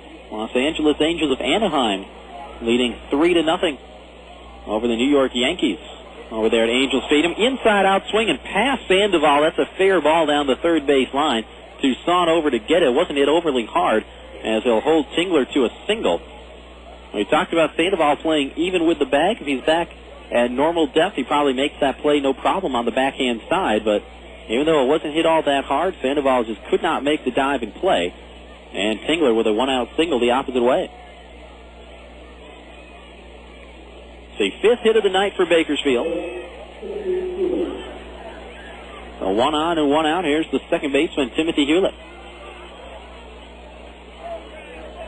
Middle infield at double play depth. Tingler away from first. Throw down to second by Michael Collins. In time to get him. Nicely done. 2-6 as Tingler is caught stealing. And that was a great throw from Michael Collins. Sean Rodriguez, the shortstop, covering on the play, and so much for that one-out single by Tingler. Easy erased on the stolen base attempt. And the 1-0 on the outside corner to Hulett to even it up at 1-1. Bakersfield leading 1-0 here in the top of the 5th. Base is empty with 2 gone for Hulett.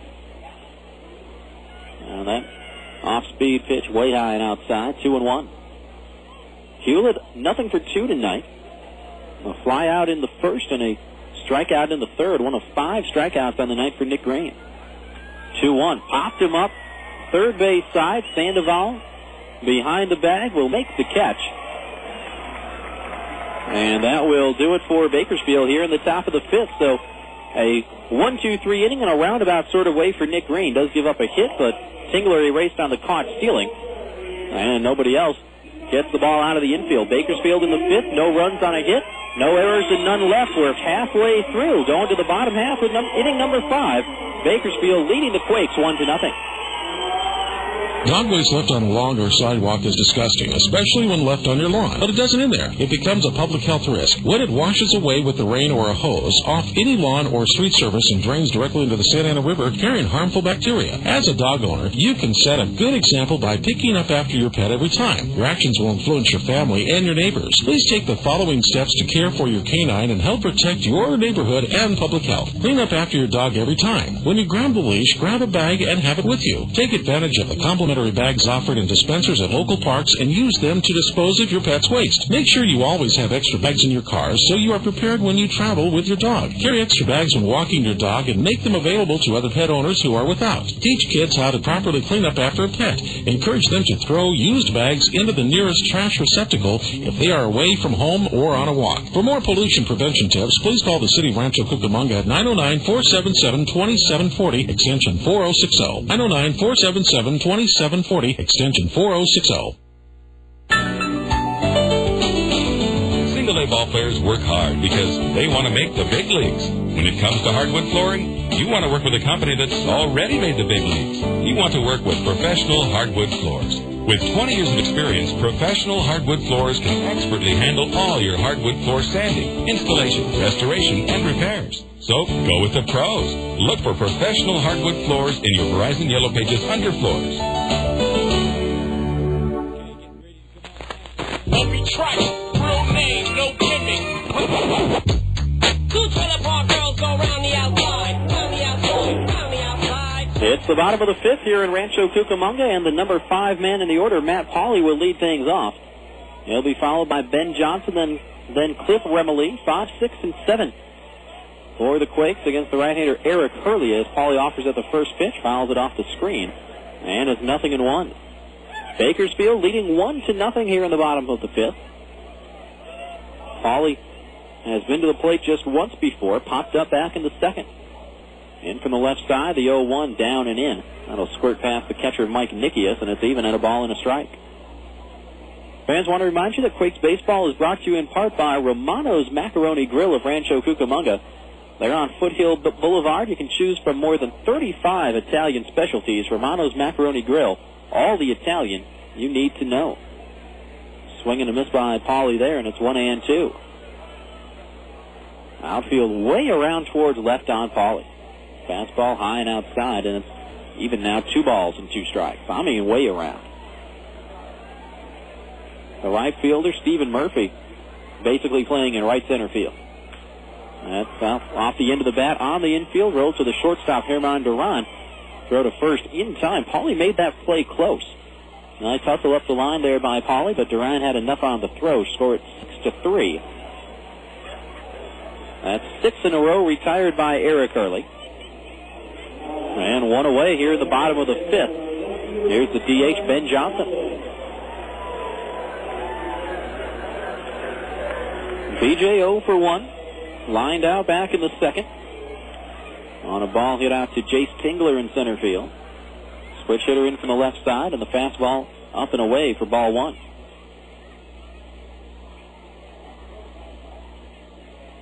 Johnson makes his home in Bellevue, Washington. Fouls that one back, and it's 1 ball and 1 strike. Born in Seattle, stayed close to home, and attended the University of Washington as a collegiate player. Drafted in 2004 in the 23rd round. 1-1, right back through the middle and into center field. That's a solid base hit for Ben Johnson. He spun Hurley around on that one. That was a rocket. It came through the box right around eye level with Eric Hurley, so good thing he got out of the way of that one. 3rd hit of the night for the Quakes, 1st hit of the night for Ben Johnson. And Rancho Cucamonga with a tying run aboard for the first baseman, Cliff Remily.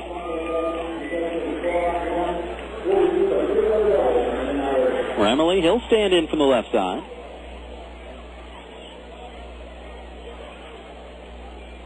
Hit the ball well back in the second, but grounded out. Here's a little pop fly on the first pitch, short left field, and the shortstop Durán is out to make the play. So Remily going after the first pitch, pops up. That's the second out, and now we'll see what Drew Toussaint can do.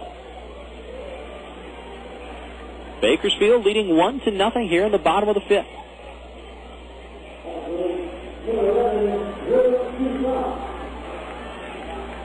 Ben Johnson with average speed over there at first. Toussaint stands in from the right side, and Hurley, the right-hander, working from the stretch. Set at the belt. First offering, a slider outside for ball 1. Toussaint doubled at his only at-bat back in the 3rd inning led off that inning with a double down the right field line, then was thrown out trying to stretch it into a triple. 1-0, check swing. Did he go? No, he did not. An appeal to the umpire on the bases. He says Toussaint held up. And it's 2 balls and no strikes. Good hitters count for Toussaint. And he can put the Quakes on top with one swing of the bat as well as anybody on this ball club. 2-0 from Hurley. Fastball outside corner. And it is 2-1. Hurley took a little bit off that fastball. That one clocked in at 89. We've seen him as high as 94 tonight. 2-1. Tries the outside corner again. Misses this time. And it is 3-1. With the second baseman Devin Day waiting on deck. Outfield straight away on Toussaint. 3-1. Had a pitch to hit and fouled it straight back to the screen. And it goes full 3-2. All right, Toussaint just missed that one. Hit .261 last year in Cedar Rapids. 21 homers and 68 RBIs.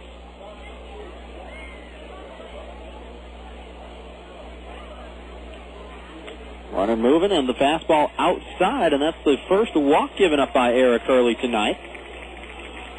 So Toussaint draws a 2-out walk. Johnson goes to second.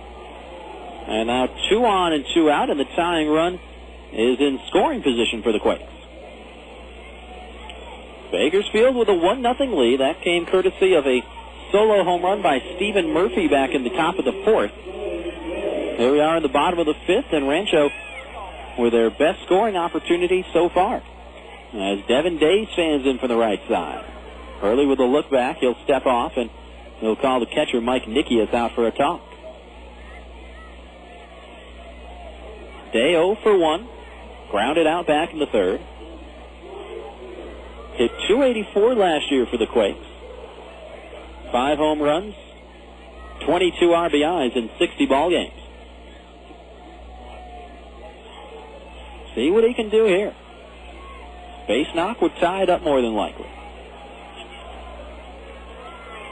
And remember, both runners, Johnson at second, Toussaint at first, will be going on contact here with 2 outs. First offering today, fastball on the outside corner, and it's 0-1. Devin Day from Gilbert, Arizona.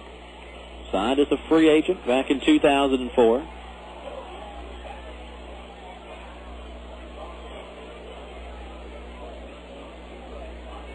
.25 years old.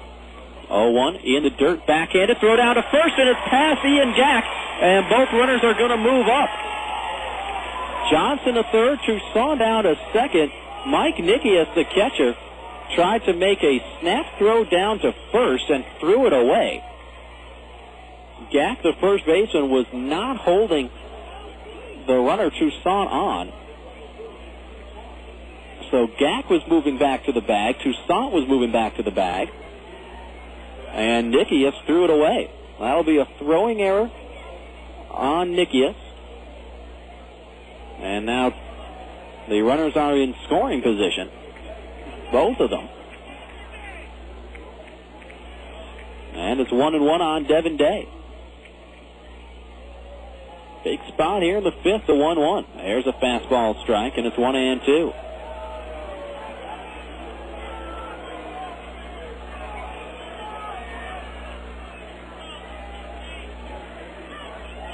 That error on Mike Nickeas, the second error on Bakersfield tonight. One by the first baseman, Gack, and now one by the catcher, Nickeas. The 1-2 today, up and in, and he leans back. Even now, 2 balls and 2 strikes.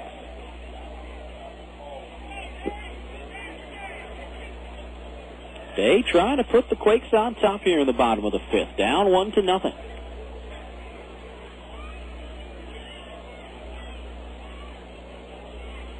There's the 2-2. Fastball just off the plate outside. And it's gone full. 3 balls, 2 strikes. First base is open. Josh LeBlanc, the leadoff man for the Quakes, waits on deck.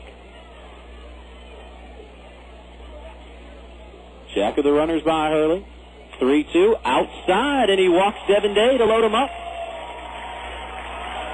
So now the Quakes have him loaded with 2 outs here in the bottom of the 5th. And that's going to earn Eric Hurley a visit from the pitching coach, Dave Chavarria.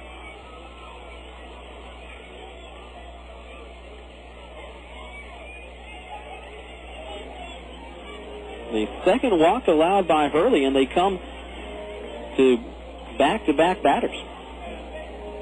Toussaint drew a walk on a full count, and now Devin Day does the same thing.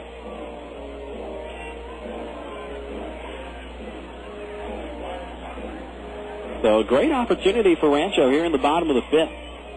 They hadn't gotten a runner past second base through the first 4 innings, and now they're loaded up with 2 away. Ben Johnson, the runner, on third.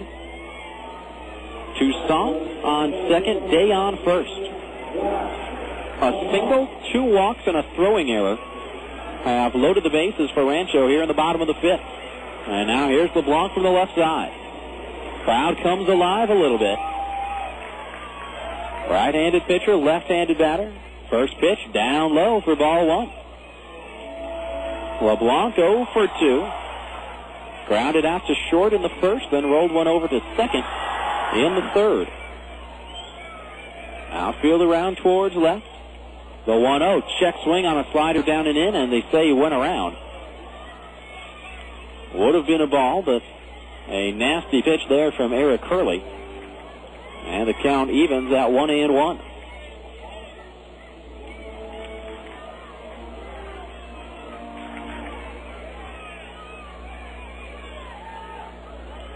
Nickeas setting up outside, 1-1. Down low and covered up by Nickeas. That one was in the dirt.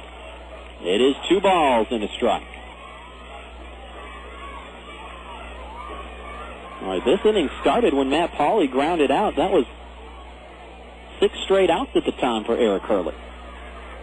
Now 3 of the last 4 have reached. 2-1. Ripped into right field. That's a base hit.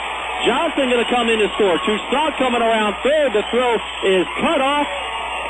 Toussaint scores. Now they've got LeBlanc cut up between first and second. Throw to the plate, not in time. 3-run score. LeBlanc makes it to second, and the Quakes lead it 3-1.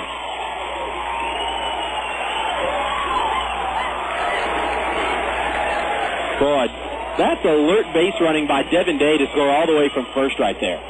Because Josh LeBlanc was hung out to dry between first and second. And stayed in the rundown long enough that Day said, hey, why not? I'll come around. Hurley, the pitcher, ended up covering and was out of position when he tried to make the tag. Now there's a strike to Sandoval. It's 0-1.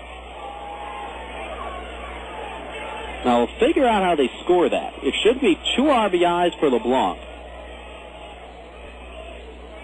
That one down low, and it's 1 ball and 1 strike. LeBlanc will get 2 RBIs. Johnson and Toussaint score. And those will be the RBIs. 2-0 in the air and hit a ton. Left center field. Tingler going back, looking up. Kiss it goodbye. No, it's off the top of the wall. Sorry. Off the top of the wall. I thought it was gone. But it's an RBI double for Freddy Sandoval. And the Quakes now lead it 4-1. And that's going to spell the end for Eric Hurley. How quickly everything changes.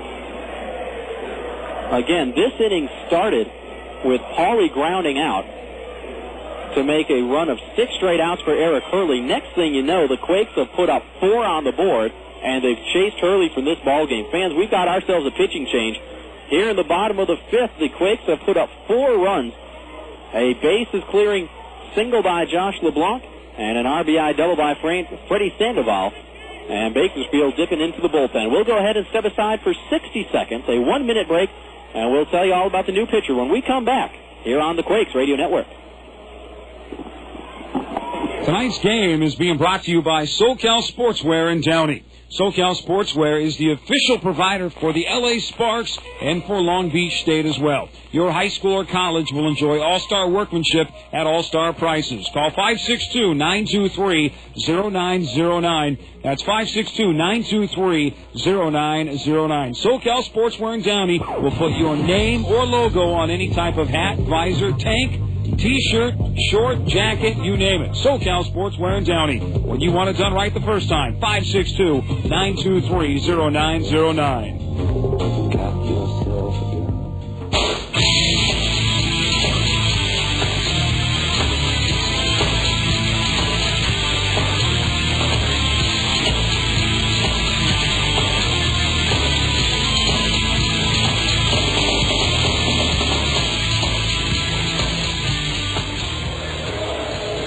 Back here in Rancho Cucamonga, and out of the bullpen for Bakersfield comes the right-hander Mark Lamacchia. And he will inherit one runner. That's Freddy Sandoval out there at second base. And the first man that Lamacchia will face is the shortstop, Sean Rodriguez. Quakes have broken through for 4 runs here in the bottom of the 5th. And all 4 coming with 2 outs. Rodriguez, check swing. It's a called strike, 0-1. Fans, going back to that single by Josh LeBlanc that got the Quakes on the board here in this 5th inning. Fastball high and it's 1-1. It's what we expected. It's a 2-run single for Josh LeBlanc. And then Devin Day scores on a fielder's choice. So the bases were loaded. Johnson and Toussaint score on the single. Day goes from first to third on the single, scores on the fielder's choice. LeBlanc takes second on the fielder's choice and then just came in to score on the double off the wall by Sandoval. There's a big swing and a miss by Rodriguez. And it's 1-2. With the bottom line, 4 runs on 3 hits here in the bottom of the 5th for Rancho. They've been helped by a couple of walks and a throwing error. Although all of the runs should be earned against Hurley. We'll double-check that. There's a swing and a miss by Rodriguez, and that is strike 3 as Lamacchia gets him with the changeup, and that will do it for the Quakes here in the bottom of the 5th. But Rancho breaks through in a big way. 4 runs on 3 hits. LeBlanc had the big blow, the 2-run single, the 2 RBI single that scores 3 runs, and Freddy Sandoval tacks on an RBI double as well. 4 runs, 3 hits, 1 Bakersfield error, 1 runner left. To the top of the 6th we go. Brand new ball game. Quakes on top of the Blaze, 4-1. A few years ago, a small bank from Rancho Cucamonga started sending shockwaves through the banking industry. Vineyard Bank rolled through Southern California with a creative force that is changing the way we bank. We created small ripples at first, with innovative ways to move money quickly and effectively, where it would help businesses and families the most. Then our reputation grew stronger thanks to personal bankers with a can-do attitude committed to building lasting relationships. Vineyard Bank's financial performance was off the scale. A fast-growing bank with a rising stock.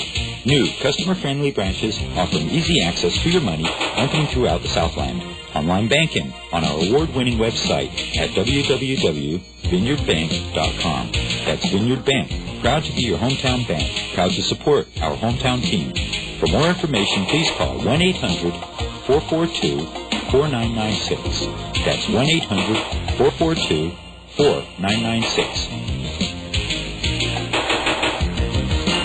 The 2006 Rancho Cucamonga Quakes aren't always playing baseball at the Epicenter. During their downtime, you can catch them playing the official gaming console of the 2006 Quakes, Xbox 360. Xbox 360 is the most powerful video game and entertainment system out there, delivering the best games, the next generation of premier Xbox Live online gaming services, and unique digital entertainment experiences that revolve around you. Xbox 360, available now at your local retailer. Jump in at www.xbox.com for more information.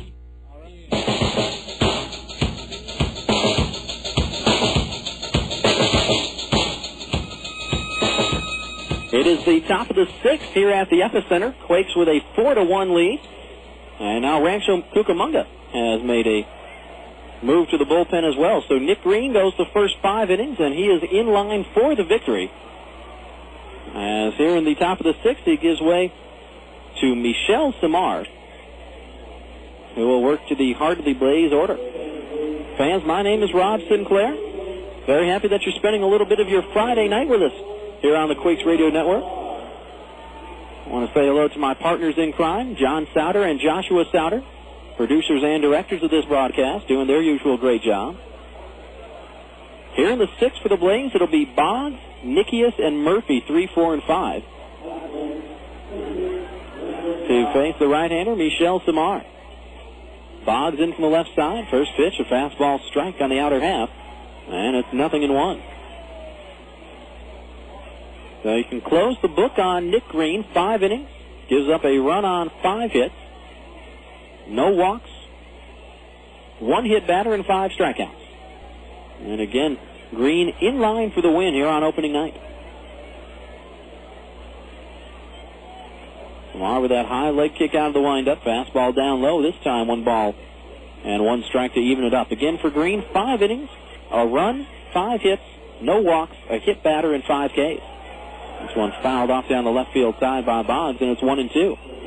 Let's tell you about Michel Samar, the native of Charlesbourg, Canada, and the province of Quebec, a 25th round pick back in 2002.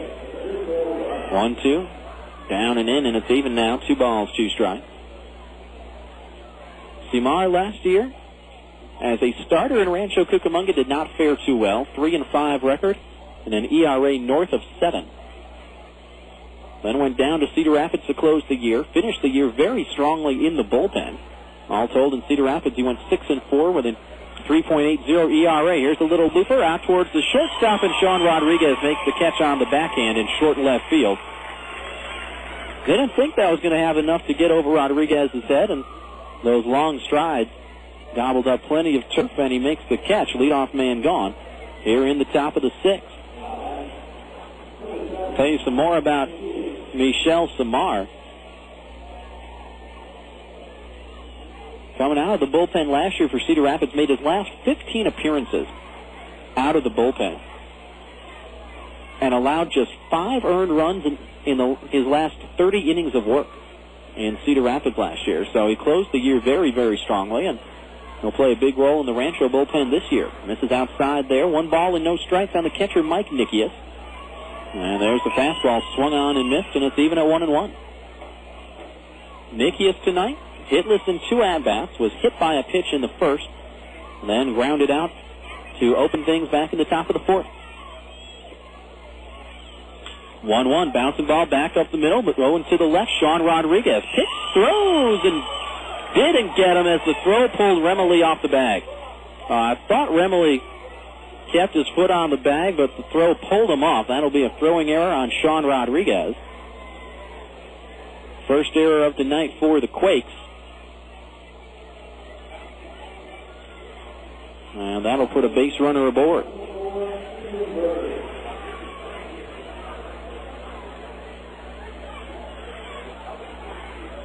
So now Samar with a runner aboard will work out of the stretch. Quakes up 4-1 here in the top of the 6th. There's Stephen Murphy. Broken bat, line drive right to the second baseman. Day back to first. Not in time to double up Nickeas, but Murphy is retired. I think that's the second time tonight Murphy has broken a bat. I want to say Green sawed him off back in the first. Breaks this one here as he lines out softly to Devin Day. And now 2 gone for the shortstop, Germán Durán.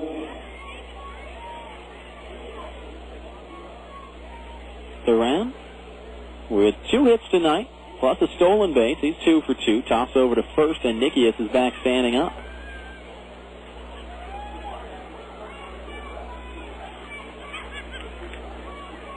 Outfield straight away. Right-hander against right-hander. Samar steps off and looks Nickeas back.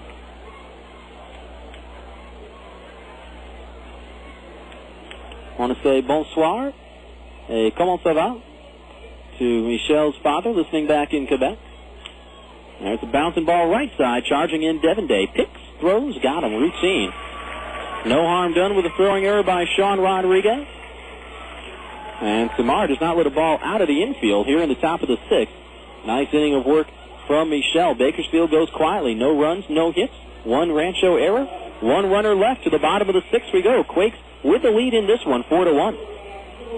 Pressed for time? Gotta get something good for the family and real quick? Think Chipotle. For gourmet meals on the run. Chipotle Mexican Grill is famous for their huge portions. Plus, it's fresh. Fresh gourmet burritos and tacos prepared the way you like it. Nothing processed or frozen. Plus, their recipes are created by a classically trained chef. No, not that type of classical, but it will be music to your mouth when you bite into a Chipotle burrito stuffed with 17 different ingredients and marinated in their famous Chipotle adobo sauce. And for those of you who like to eat healthy, skip the tortilla and have a burrito bowl because they get fresh veggies delivered every day. Add some lettuce and homemade guacamole, and you've got a salad fiesta. Chipotle has a brand new location in Norco, or for one nearest you, visit their website at chipotle.com. Chipotle, where their burritos let you cover all 4 food groups in one single bite, and fast food that is not only healthy and fresh, but you can eat it with your hands. Chipotle, now open in Norco on Hamner between 1st and 2nd Street, or find a location nearest you at chipotle.com. That's Chipotle, CHIPOTLE.com. Businesses and job applicants are looking for the same thing, a good match. At York Employment Services, we provide the most qualified job applicants to business leaders throughout the area. Our consultants will match the best candidates to the best companies, saving both time and money. Visit us across the street from the Ontario Mills Mall, 2 doors down from Starbucks, or log on to yorkemployment.com. York Employment Services, providing state-of-the-art services with old-fashioned values.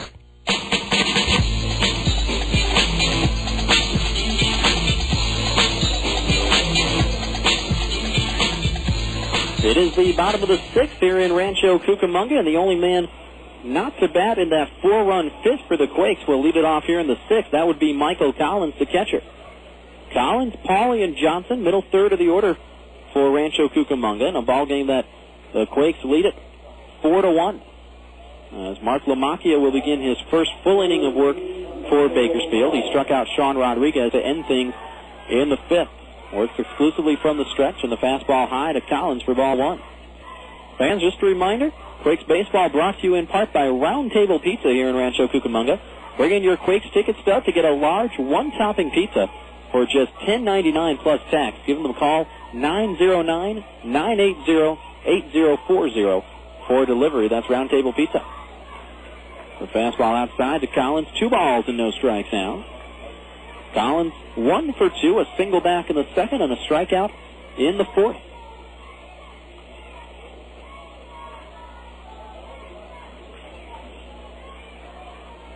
Right-handed pitcher, right-handed batter.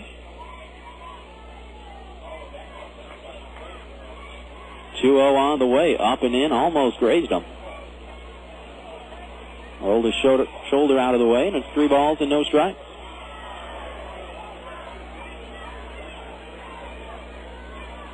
Nickeas setting up outside, 3-0. Collins taking all the way.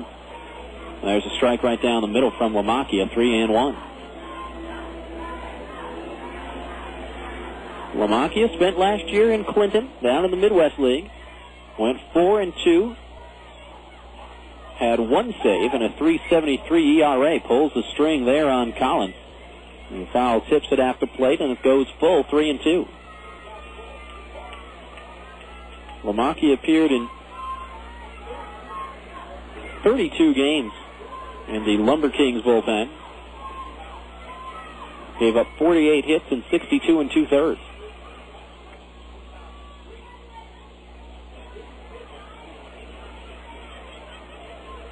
He steps off.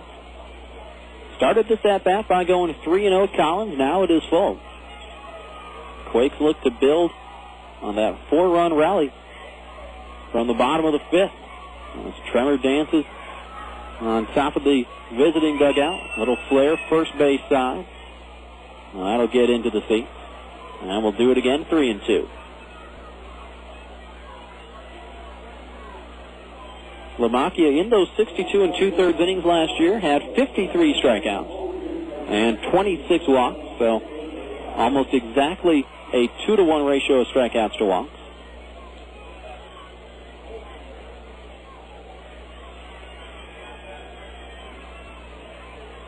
There's the 3-2 to Collins. Fastball up high, and that's ball 4.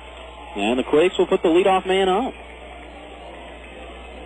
First walk given up by Mark Lamacchia tonight. And the third issued by Bakersfield pitching. As you now can close the book on Eric Hurley. Hurley, the starter tonight for Bakersfield, goes 4 2/3. Is responsible for all 4 runs and all 5 hits. Had 2 walks and 1 strikeout. Matt Pauley going after the first pitch, lashes it foul down the left field side, and the count 0-1. So again, the final line for Eric Hurley: 4 2/3, gives up 4 runs, all of them earned on 5 hits, 2 walks, and 1 strikeout. Pauley stands in from the left side, 0 for 2. 0-1 on the way, bouncing ball foul outside of first base. And the count 0-2 on Pauley. Fans, we've reached the top of the 9 o'clock hour. We'll go ahead and step aside for station ID whenever this at-bat is finished. Mentioned Pauley is 0 for 2. Both of his outs recorded by the shortstop, Germán Durán. A pop-up in the second and a ground ball in the fifth.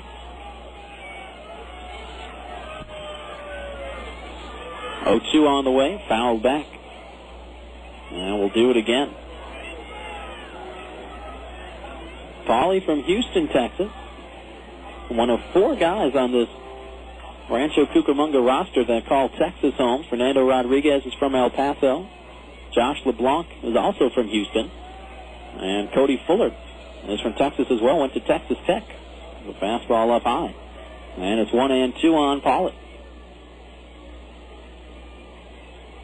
Matt, a 17th round pick back in 2003. Mentioned earlier, he played in 135 games for Rancho Cucamonga last year. 1-2, changeup swung on and missed. And that is strike 3. Second strikeout of the night for Mark Lamacchia. And that's out number 1 here in the bottom of the 6th. Fans, before we get to the at-bat of Ben Johnson, we have reached the top of the 9 o'clock hour. Let's step aside for station identification. You're listening to the Quakes Radio Network. You're tuned to Rob Sinclair and Quakes Baseball on AM 1370 KWRM Corona. So here is the switch hitter, Ben Johnson. Singled and scored his last time up in the 5th. 1 for 2 on the night. In from the left side and tracks a fastball down low. 4-1. Bobby Mitchell giving the signs over there at third base. Quakes trying to win a game for Bobby in his managerial debut. Swing and a miss there by Ben Johnson, as he was out in front of the changeup. And the count evens up at 1-1. On that pitch, Michael Collins faked like he was going to steal, took a couple of hard steps towards second, and then stayed at first base. He's held there by Ian Gack. 1 on, 1 out here in the bottom of the 6th, and the Quakes up 4-1. There's a line drive on the ground past Durán and into left field. That's a base hit the opposite way for Ben Johnson. Nice piece of hitting right there. Lamacchia tried to pitch him low and away, and Johnson stayed right with that ball and took it into left field. So Ben Johnson with a couple of hits tonight. And the Quakes with something cooking once again here in the bottom of the 6th. 2 on, 1 out, and here's Cliff Remley. Remley 0 for 2. Ground out and a pop-up. Going after the first pitch here once again and fouls this one down the left field side. It's 0-1. This inning started with a leadoff walk to Michael Collins. Pauley struck out, and then Johnson with a single. And Collins went to second. 0-1 on the way to Remley. Swung on and missed, went right over the top of the slider, and it's 0-2.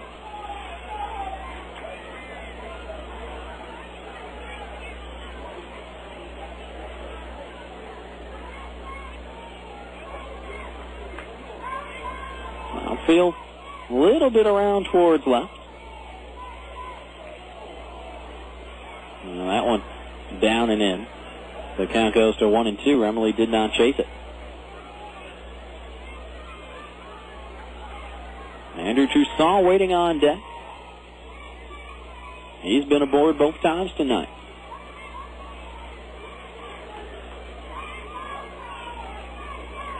1-2 in the air, left field, playable for Boggs. Started back now, comes in a couple of steps, and he'll put it away.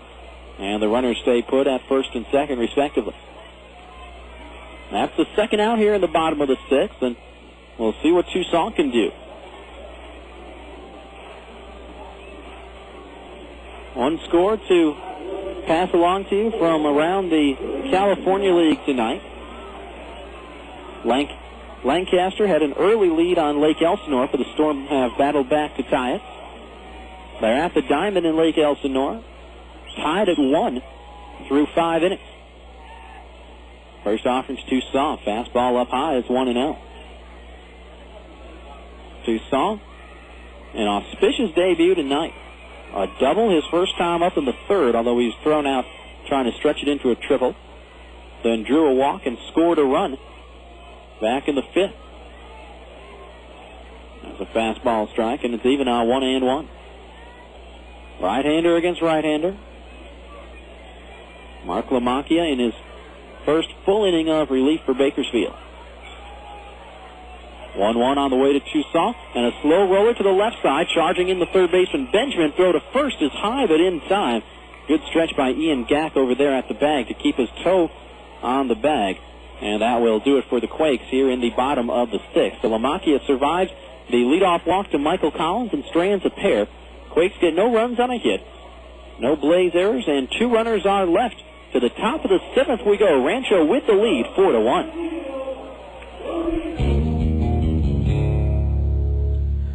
We at KWRM 1370 know that you have a choice when it comes to sports radio, and we also know that you're in the right place. By airing the local games that matter most to you, KWRM is your Orange County and Inland Empire sports leader. Whether it's professional baseball, college basketball, or high school football, no one delivers the best and exciting local play-by-play like KWRM.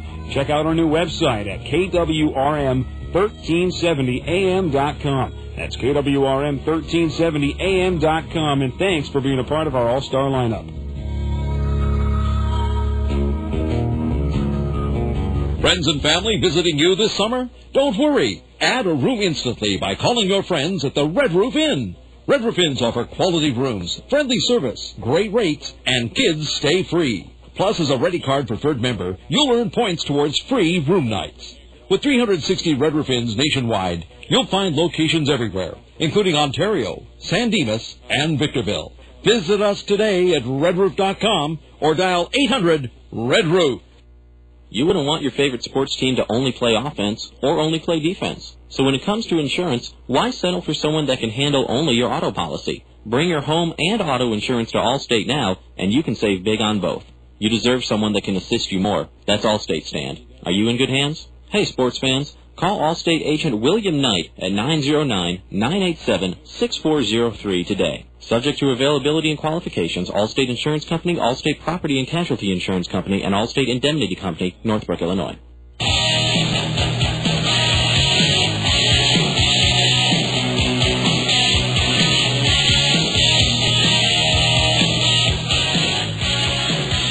The first pitch here in the top of the seventh is a called strike on Emerson Frostad. 0-1 as Tamar delivers another strike, and it's 0-2. Quakes up 4-1 here in the top of the seventh. Michel Samar on for his second inning of relief. Got the bottom third of the order. Frostad, Gack, and Benjamin. Fastball down low, 1 ball, 2 strikes.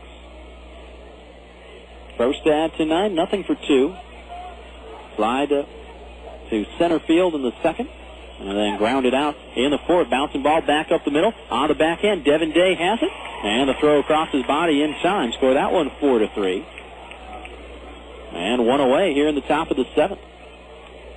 Nice play by Day. He was going to his right. Sean Rodriguez, the shortstop, was moving to his left. And that's a ball that lots of times you'll see this the shortstop call for it because his momentum is going towards first base. But that was far enough to the second base side of the bag that Day could take it on the backhand and made the good throw. Here's Gack getting out of the way of a curveball, and it's 1 ball and no strikes. Rough night tonight for Gack. As he is 0 for 2 and has struck out both times. There's a fastball right at the knees, and it's even at 1-1. Nick Green, the starter for the Quakes, with 5 strikeouts. Gack the victim twice. There's a line drive into right center field. That's going to get into the gap, and Josh LeBlanc will cut it off before it gets to the warning track, but Gack still turns it into a double. So looked bad in his first 2 at-bats, and then got what looked to be a hanging slider from Michel Samar and took it out into right center field for a 1-out double.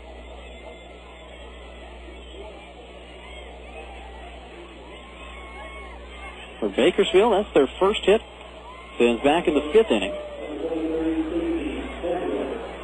And Gack in scoring position for the third baseman, Casey Benjamin. And Samar will work from the stretch. And the first pitch fires a fastball right past him. It's 0-1.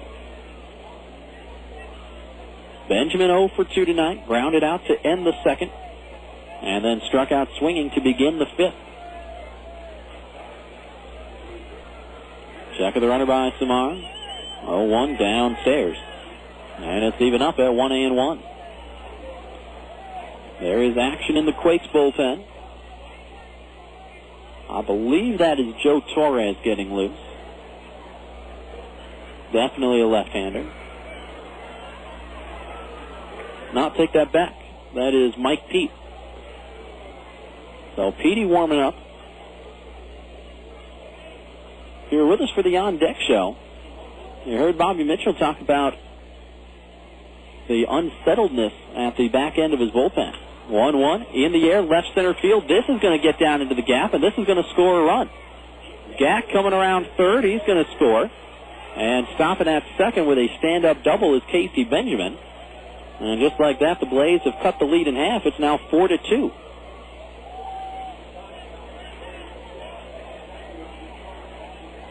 First RBI of the year for Casey Benjamin. And back-to-back doubles, and that's going to earn Michel Samar a visit from the skipper, Bobby Mitchell, and that's going to be it for Samar. So no warning from Bobby Mitchell, no visit from the pitching coach, Eric Bennett, just Mitchell going out and making the change here, although Samar does get 4 outs for the Quakes here in the middle inning. So fans, a pitching change here in the top of the 7th. Bakersfield has a run in on a couple of hits, and it will be the left-hander Mike Pete coming in when we return. We'll go ahead and step aside for 60 seconds. Here in the top of the 7th, Quakes on top 4-2 with Bakersfield threatening. We'll be back in 1 minute here on the Quakes Radio Network. By SoCal Sportswear in Downey. SoCal Sportswear is the official provider for the LA Sparks and for Long Beach State as well. Your high school or college will enjoy all-star workmanship at all-star prices. Call 562-923-0909. That's 562-923-0909. SoCal Sportswear in Downey will put your name or logo on any type of hat, visor, tank, T-shirt, short, jacket, you name it. SoCal Sportswear in Downey. When you want it done right the first time, 562-923-0909. Got yourself a gun.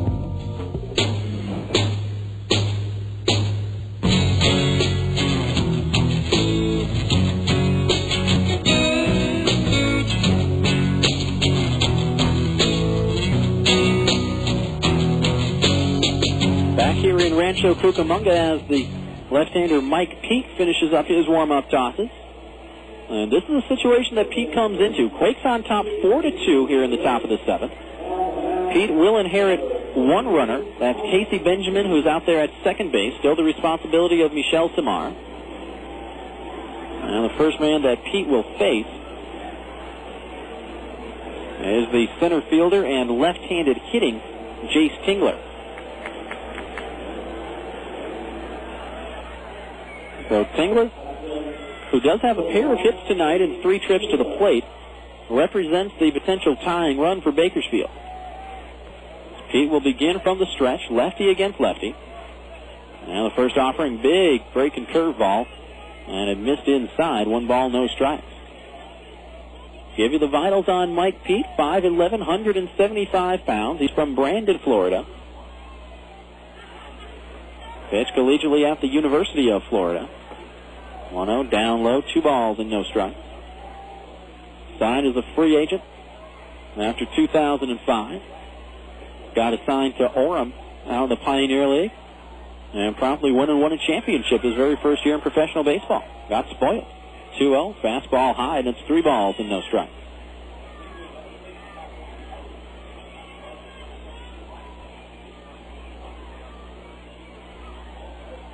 Pete went 2-1 for the Orem Owls with a .99 ERA. 3-0. And there's a strike on the outside corner as Tingler was taken all the way. It's 3-1. Pete worked 27 in the 3rd innings. Gave up only 3 earned runs all year. 3-1. Bouncing ball back up the middle. This should be handled by Day. Charging in. Picks, throws, and got him. Nicely done by Devin Day. Benjamin, the runner, moves up to 3rd base, but the Quakes will take the out there. And there are 2 gone. And there, right there, folks, was the first slip-up of the night, of the year, where I refer to the Quakes as the Indians. I'll tell you what, you get in a habit, you call almost 300 games over the course of 2 years for one club. And, it's going to take some getting used to calling this team the Quakes. The fastball down low, and it's 1-0 on Timothy Hulett, another left-handed hitter. Almost stumbled a couple of times with the on-deck show as well. 1-0, ground ball foul outside of first, and it's 1-1. Felt so natural to say the Indians on-deck show, and had to catch myself a couple of times there. I'll get used to it, though. The outfield is around towards left on Hulett. He's 0 for 3 tonight. Has flied to center, struck out swinging, and then popped up back in the 5th. 1-1. Hacked foul right at home plate, and it's 1-2.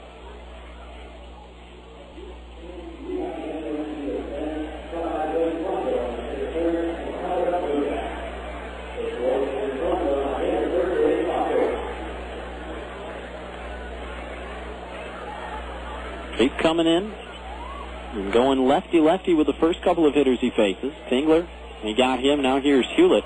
Up and in, almost hit him, and he gets out of the way, and it's even 2 balls, 2 strikes. Quakes up 4-2 here in the top of the 7th.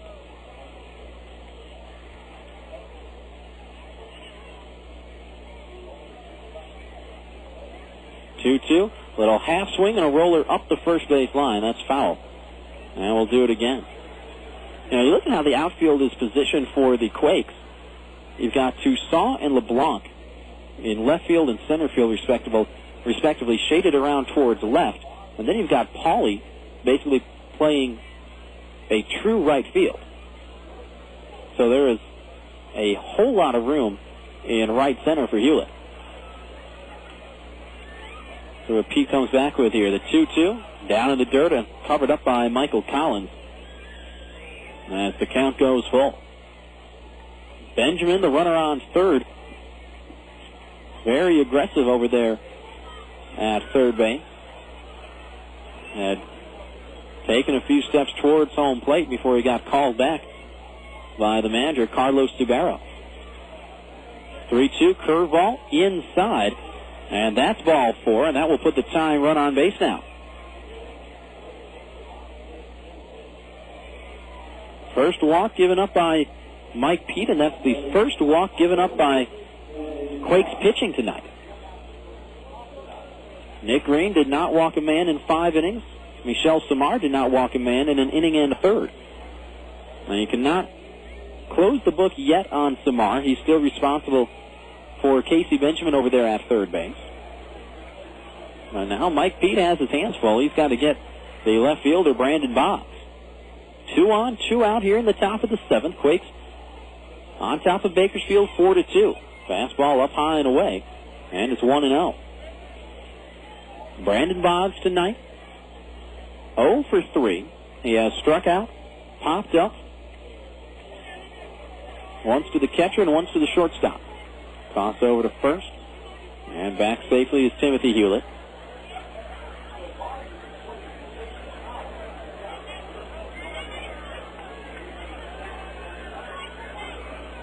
Set at the belt is Pete. The 1-0 in the air, foul down the right field side. And it is even at 1-1.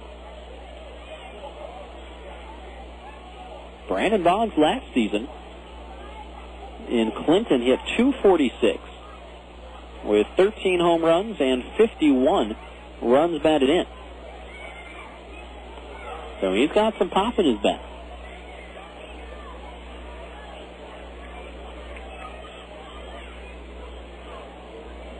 Pete has the sign. Instead, he'll make another throw over to first.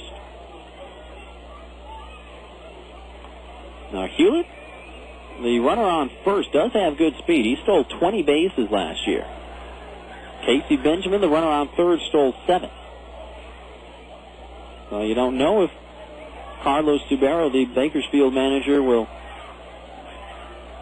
opt to try to manufacture a run on a double steal, but it's got to be in the back of your mind. There's a strike at the knees from Mike Pete. And it is 1-2.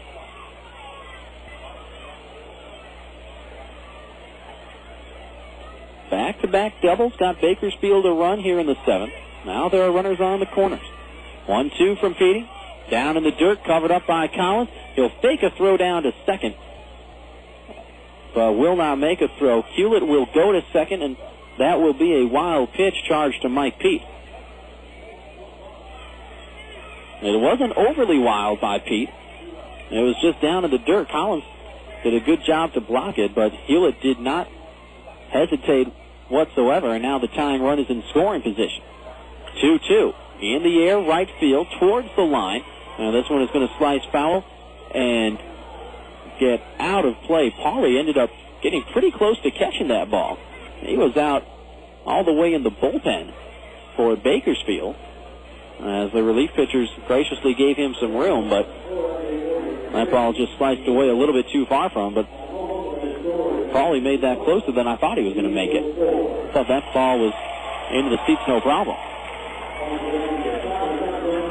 So we'll do it again. 2 balls, 2 strikes to count.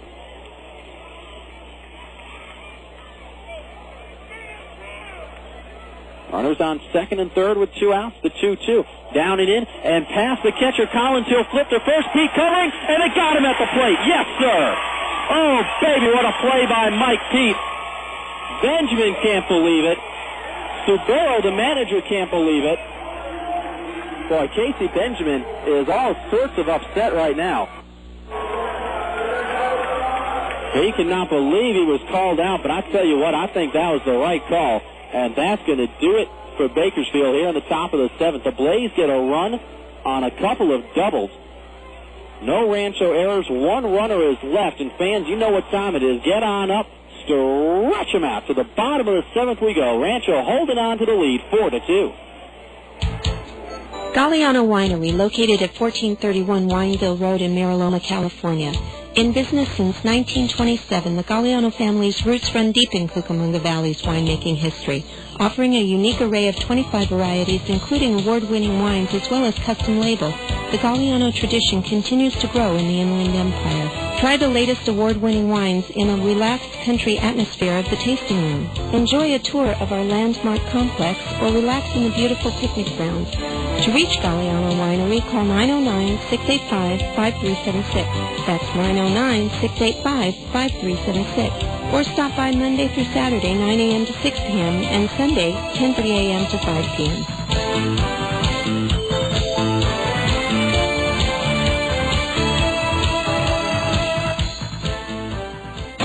Thinking of buying a home or refinancing? At Response Home Mortgage, we know what it takes to meet all of your home loan needs. Whether you're a first-time home buyer or you're refinancing, our creative loan consultants offer the best terms and unsurpassed professional service. We ensure you get the loan that best fits your needs. Again, fans, we're Response Home Mortgage. Find us in your yellow pages or online at responsehomemortgage.com. Response Home Mortgage, a proud sponsor of Quakes Baseball.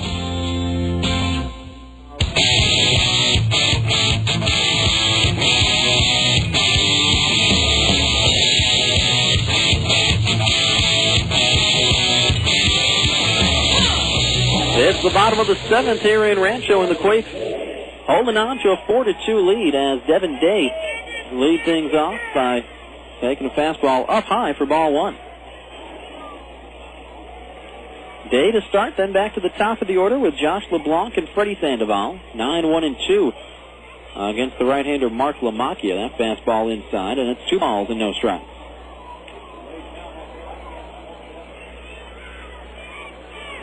Day tonight, 0 for 1 with a walk and a run score. That was in his last trip to the plate back in the 5th. Swings through a fastball there. It's 2-1. Bakersfield does have action in their bullpen. It looks like the right-hander Doug Mathis getting warmed up. There's a high fastball swung on and missed by Day. And it is 2-2. The fans, going back to that play that ended the top of the 7th, as Brandon Boggs is at the plate with runners on 2nd and 3rd. The 2-2 outside, and it's full. That play is just a fielder's choice. There was a ball in the dirt from Mike Peete. It got away from the catcher, Michael Collins. Casey Benjamin, the runner on 3rd, thought he could make it home. Collins got to the ball, flipped it to Peete, who applied the tag. It's just a 2-1 fielder's choice. That's all it is. 3-2, fouled into the seats on the first base side. And we'll do it again with the count full on Devin Day.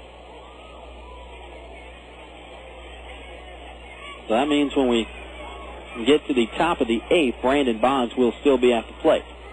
We'll see if Mike Peete will still be in the game, although it doesn't look like he will be for the Quakes. That one fouled back to the screen by Day. And again, we'll see a 3-2 pitch. Action in the Quakes bullpen. That's the right-hander Miguel González getting loose. So more than likely, it'll be Gonzalez who will take over in the top of the 8th. Quakes up 4-2 here in the bottom of the 7th. 3-2 today. Popped up first base side. Ian Gack into foul territory, reaching. And Allen is going to get about 2 rows deep. And we'll do it again. 3 balls, 2 strikes. Casey joined us late. Bakersfield scored first on a solo home run in the top of the 4th off the bat of Stephen Murphy. But then in the bottom of the 5th, Rancho exploded for 4 runs, all with 2 outs. Josh LeBlanc had a big 2-run single, and Freddy Sandoval added an RBI double off the wall in center. 3-2 today.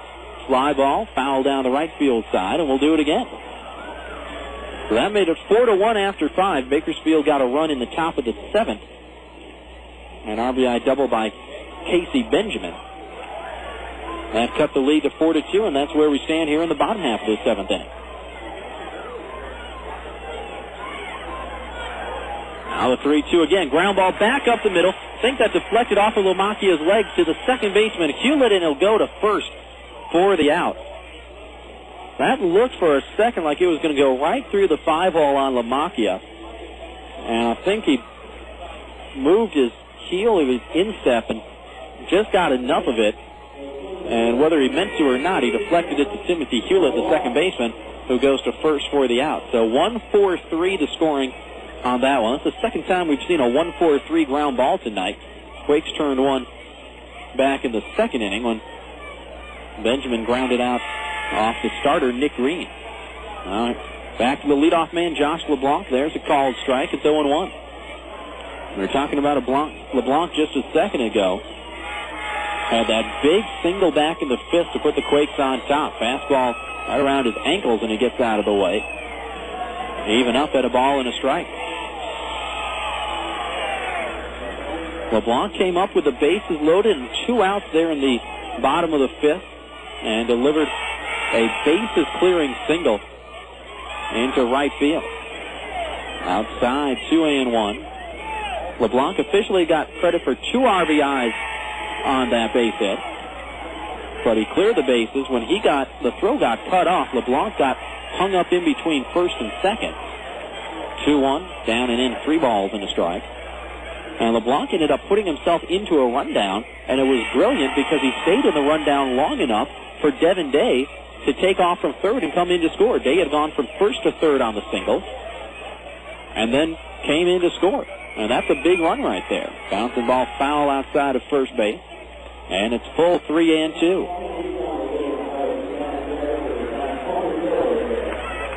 The ball game in Cincinnati has gone final. Well, the Pittsburgh Pirates cannot catch a break right now for their new manager, Jim Tracy. Buccos dropped to 0-5 to open the year. Cincinnati holds on to a 7-6 win tonight. They're at Great American Ballpark. 3-2, hit hard but foul outside the first base bag. The hitting coach and first base coach Craig Graybeck kind of leaned out of the way of that one. And we'll do it again. Outfield around towards left. Right-handed pitcher, left-handed batter. Payoff pitch, swung on and missed, and that is strike 3. So Lamakia, after a long at-bat with Devin Day, won that battle when Day grounded out. Then had another long battle with Josh LeBlanc here and wins that one by striking him out. The third strikeout of the night for Mark Lamakia. And now, with the bases empty, here's the third baseman, Freddy Sandoval.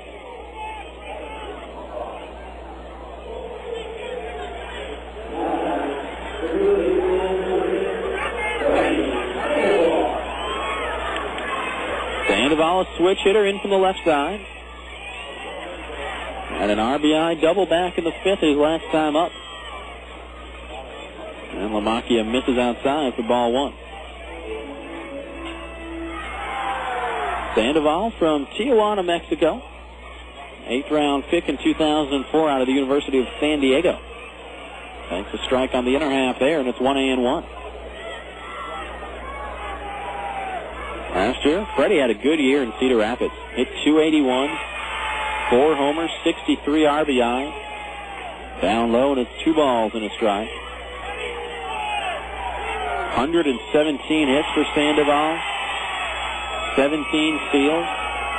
Good all-around ball player. 2-1. Down and in, and it's 3 balls and a strike.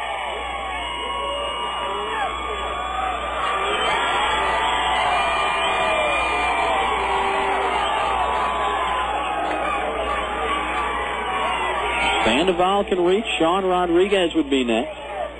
3-1. Low and away, and ball 4. So Lamakia issues his second free pass of the game. He walked Collins to start the 6th and survived that. Now here in the 7th, he keeps the inning going by walking Sandoval with 2 gone. See if the Quakes can capitalize. 4-2, Rancho Cucamonga leading here in the bottom of the 7th.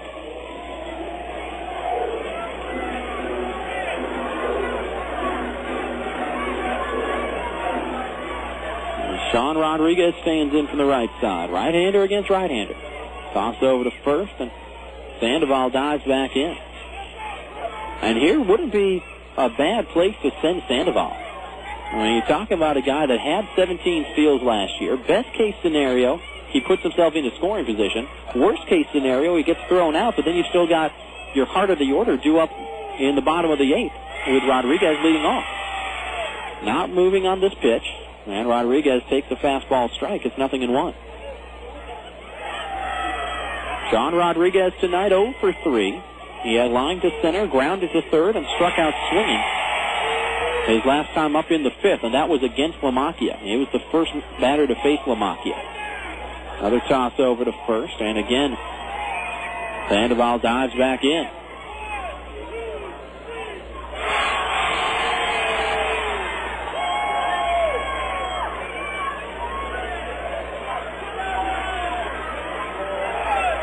Nickeas setting up outside.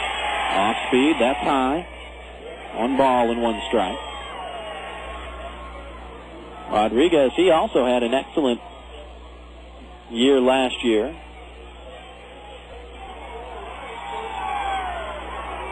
hit .250. 14 homers, 45 RBIs for Cedar Rapids.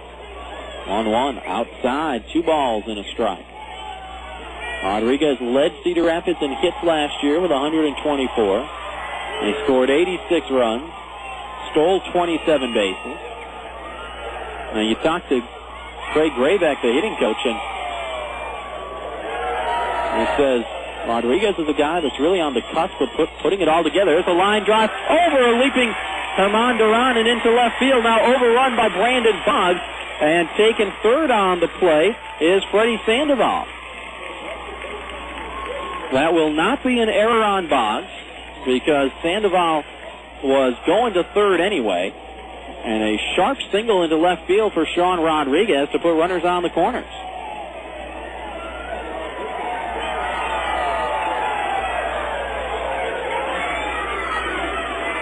That's the 7th hit of the night for the Quakes. They are tied with Bakersfield in that department. The fans try to get the wave going in front of us.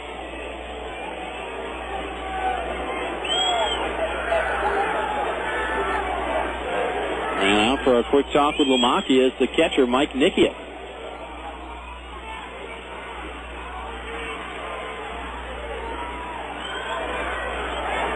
And just when Nickeas was done with the visit, here comes the pitching coach, Dave Chavarria.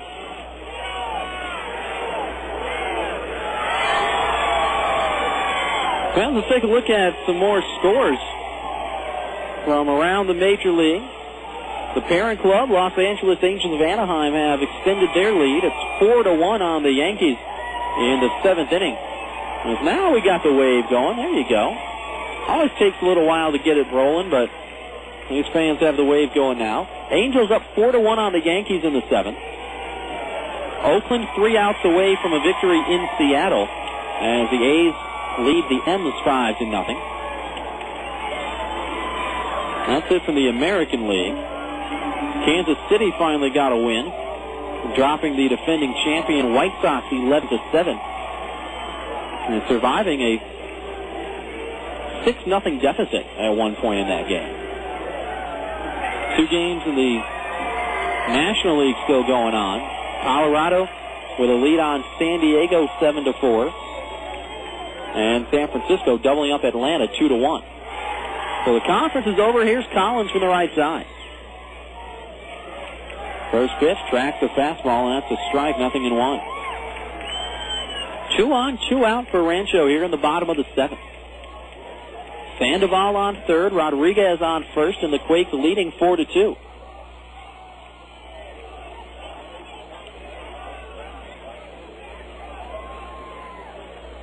As Slovakia tries the old fake to third, fake to first move. Neither runner falling for it. Collins, the man at the plate, has singled, struck out, and walked in 3 trips.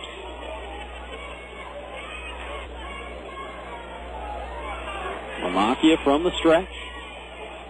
0-1. There goes Rodriguez away from first. This one in the air down the right field line, slicing towards foul ground, and that will get out of play. The right fielder, Stephen Murphy, chasing after that one, but did not have a chance. As Rodriguez will retreat back to first base, and Michael Collins will see at least one more pitch. The count 0-2.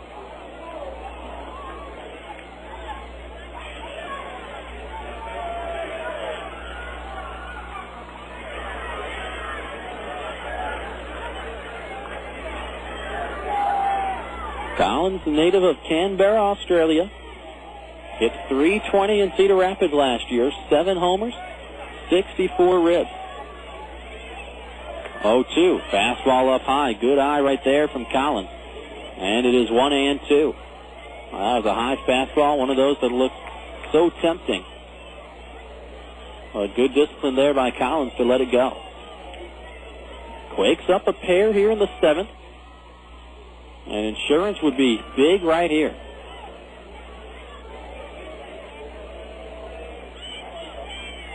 One, 2. Another fastball. Again, it is high. And it's 2 balls and 2 strikes.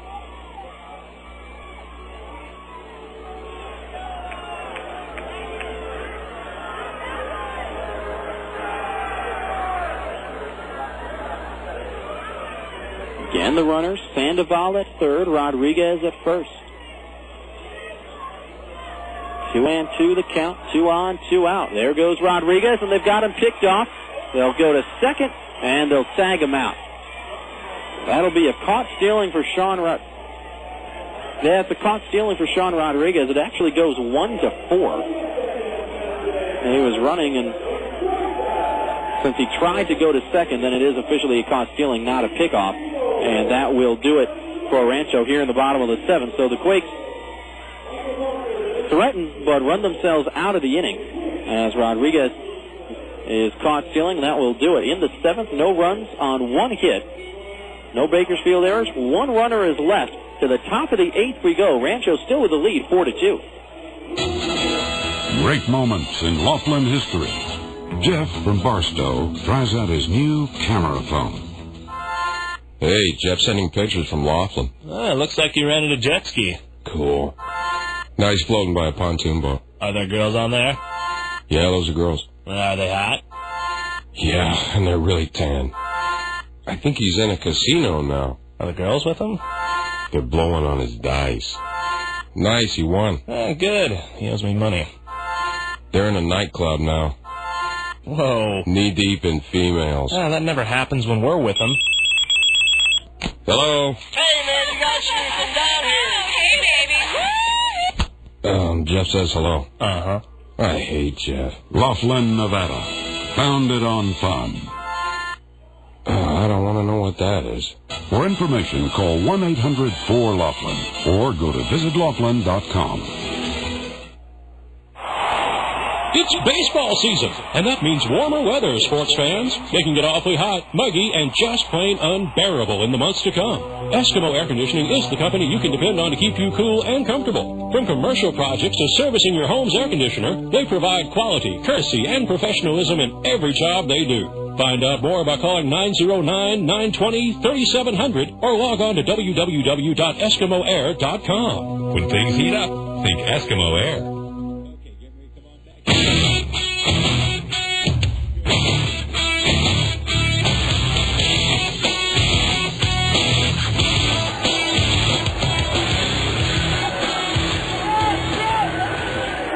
It's the top of the eighth, and the Quakes have made a pitching change, calling on the right-hander Miguel González out of the bullpen, trying to protect this 4-2 lead.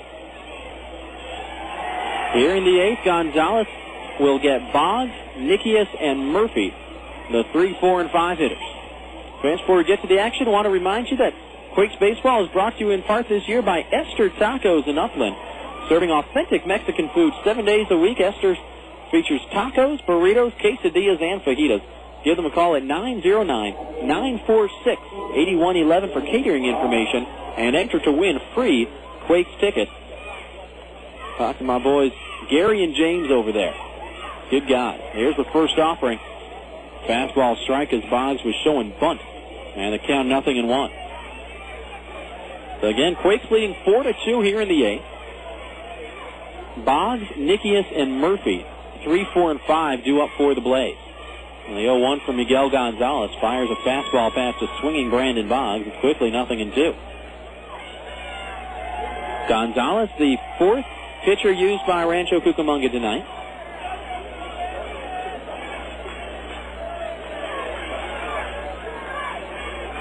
Fastball up high, and it's 1 ball and 2 strikes. Nick Green started. He's still in line for the win. Went 5 very strong innings. Gave up just 1 run on a solo homer by Stephen Murphy back in the fourth.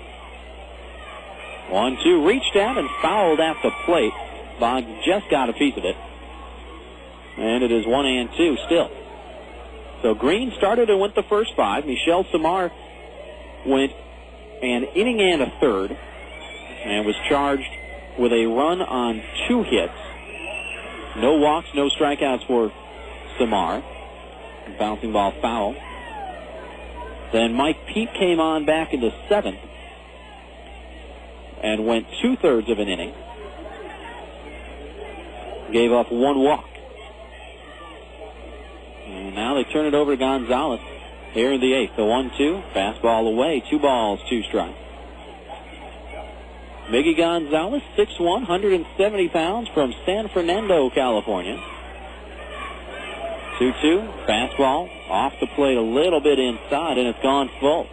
See Michael Collins try to frame that one and could not get the call. Now the payoff pitch. Popped him up. Third base side, foul territory. Sandoval and Collins both over there, and Freddy Sandoval, the third baseman, will make the catch. Good communication there. And that's one away here in the top of the eighth. So leadoff man gone. That's been a big story of this game. Bakersfield got the leadoff man on in the first and the second, and since then has not gotten the leadoff man on. So this is, 6 straight innings that Rancho has gotten the leadoff man out. That's big. There's the catcher, Mike Nickeas. Gonzalez out of the windup. Nickeas swinging away, fouls it to the backstop off the end of his bat. It's 0-1. Gonzalez signed as a free agent back in 2004. Spent the majority of last year in Cedar Rapids. Got into a ball game or two down in the Arizona League with the Angels, and pitched 4 2/3 innings for Rancho Cucamonga last year. Off speed, and that's inside, 1-1. Well, for the bulk of the year was in Cedar Rapids. An ERA right around 4.5. And a good power pitcher as well. Fastball outside, 2-1. Between Cedar Rapids and the Arizona League last year, Gonzalez had 49 strikeouts in 48 innings and only 8 walks. So you're talking about darn near a 7-to-1 ratio of strikeouts to walks. That's good stuff late in the game. Fastball down low. And it is 3 balls and a strike.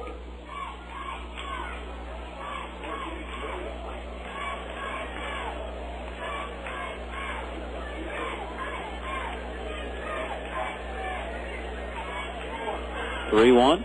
Line drive back up the middle and through into center field. That's a base hit for Nickeas. His first hit of the night for the 3rd time he's been on base. He's also been hit by a pitch and reached on an error. And now singles up the middle to bring the tying run to the plate in the form of Stephen Murphy. Some more action in the Rancho bullpen. Kevin Jepsen, the right-hander, getting warmed up.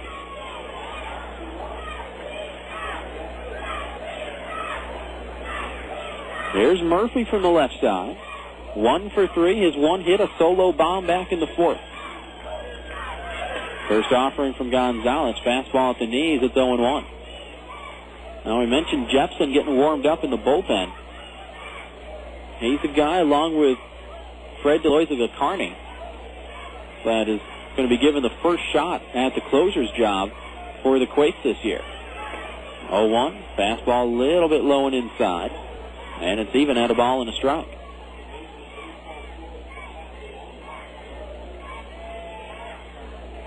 We talked to Bobby Mitchell about it. We talked to Eric Bennett, the pitching coach. And they said, whoever steps up and takes control of the closer's job is going to get it.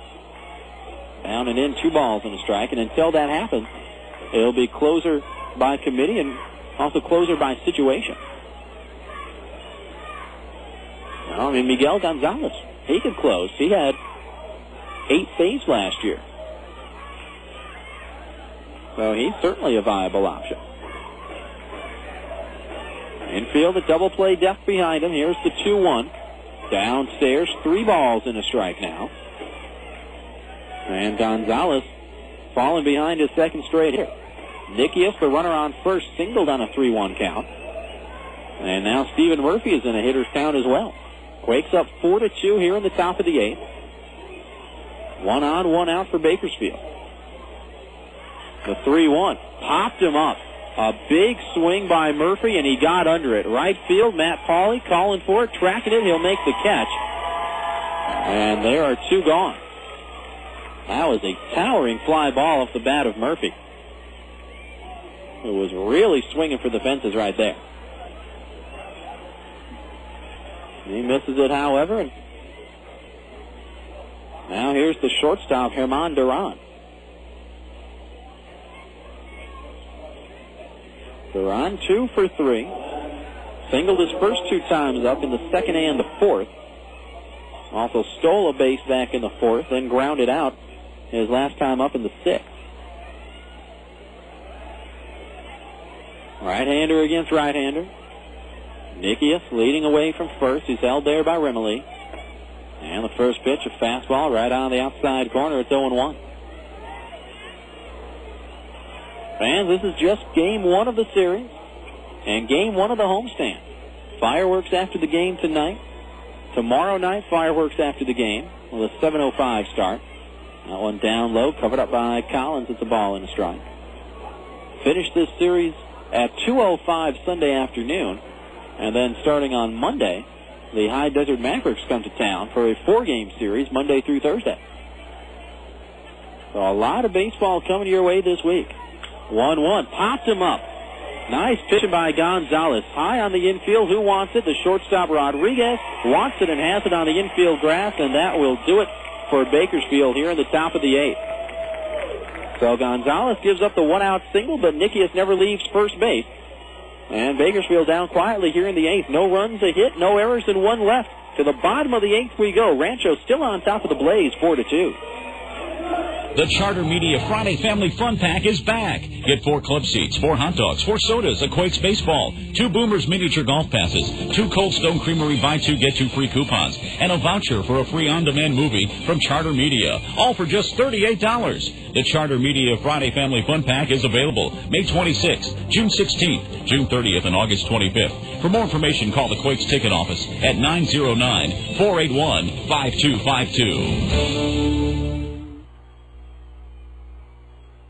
This is Ron Sinclair, the voice of the Quakes of the Ontario Airport Marriott. If you're looking for a great place to eat, the Ontario Airport Marriott features the D Street Sports Bar and Grill, open daily from 11:30 a.m. to 1:30 a.m., the Pacific Grill for the fine diner, or stop by the 24-hour Pacific Deli. The Ontario Airport Marriott is located at 2200 East Holt Boulevard, just off the 10 freeway. The Ontario Airport Marriott, a proud sponsor of your 2006 Quakes on the radio. Do you have a home improvement project you'd like done? Then bring in the pros at Handyman Unlimited. They're your one-stop household maintenance and repair service. They offer a way for you to economically maintain and enhance the life of your home without investing your leisure time. They specialize in patio covers, fences, gates, decks, plumbing, electrical, carpentry, and more. Handyman Unlimited does it all. See them on the web at handymanunlimited.com. Handyman Unlimited, taking care of your repair needs the first time, on time.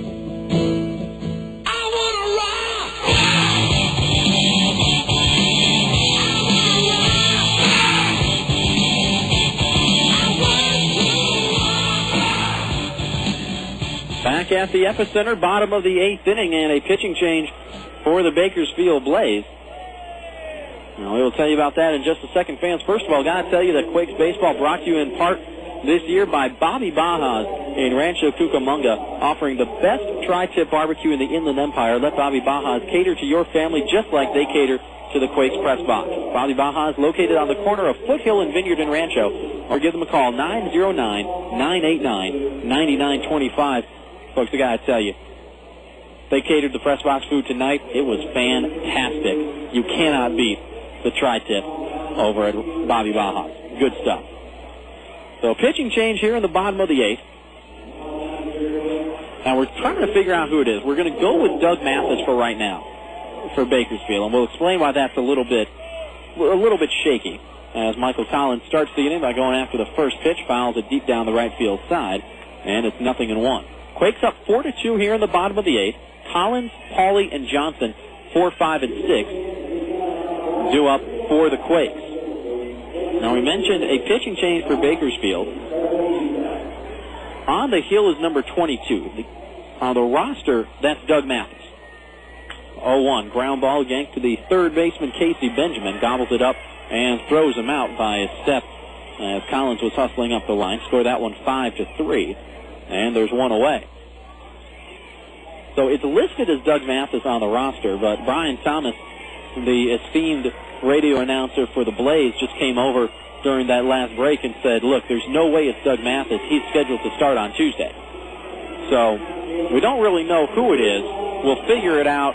But that's the joy of early season baseball. You know, guys are changing their numbers. Guys are changing the names on their jerseys. It's all good fun. Matt Pauley going after the first pitch. Inside out swing. Ground ball to Benjamin at third again. Throw to first is low and skips past the first baseman, Ian Gack. And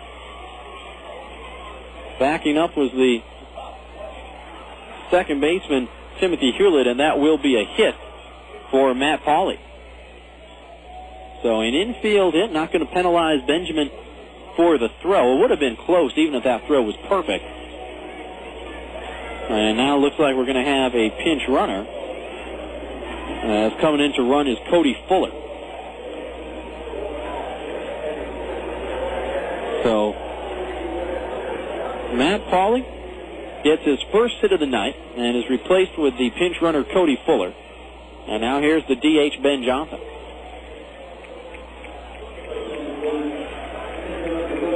So 1 on, 1 out. Quakes up 4-2 here in the bottom of the 8th, and Bobby Mitchell looking to get a little bit of insurance here.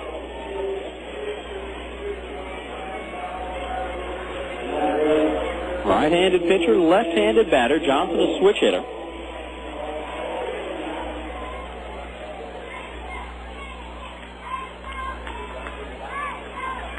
Now the first pitch down and away for ball 1.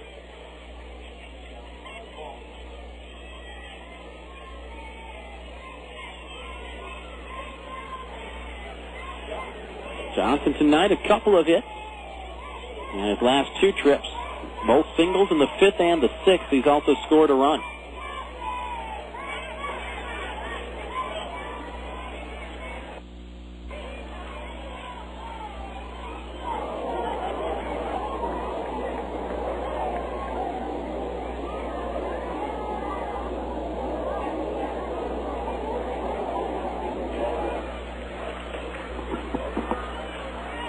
Next offering outside. 2 balls, no strike.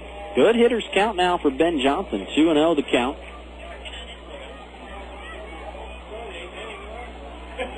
BJ 5'11", 205 pounds. Outfield straight away.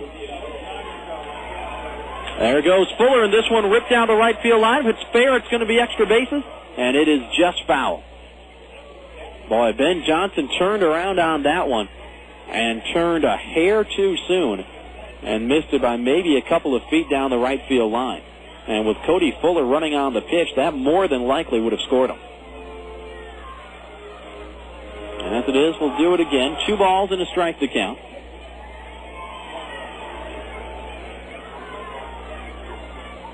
Johnson last year in Rancho hit .271 in 78 ball games. Toss over to first, and diving back in is Fuller. 11 home runs for Johnson in a Quakes uniform last year, 36 RBIs.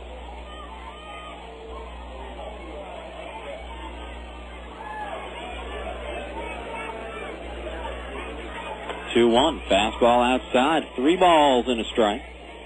As Cliff Remily waits on deck.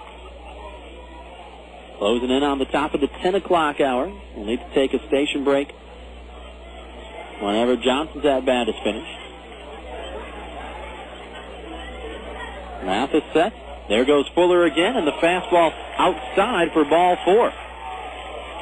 So an infield single, now a walk given up, and the Quakes have runners at first and second with only 1 out here in the bottom of the 8th. First walk allowed by Mathis, 5th free pass given up by Blaze pitching here tonight. So Remley will come to the plate. Fans, before we get to his at-bat, let's step aside for station identification. You're listening to the Quakes Radio Network. You're listening to Rob Sinclair and Quakes Baseball on AM 1370 KWRM, Corona, California. So Remley stands in with a pair aboard. Tracks a fastball on the outside corner in the count 0-1. Great crowd on hand tonight, folks. The attendance 5,068.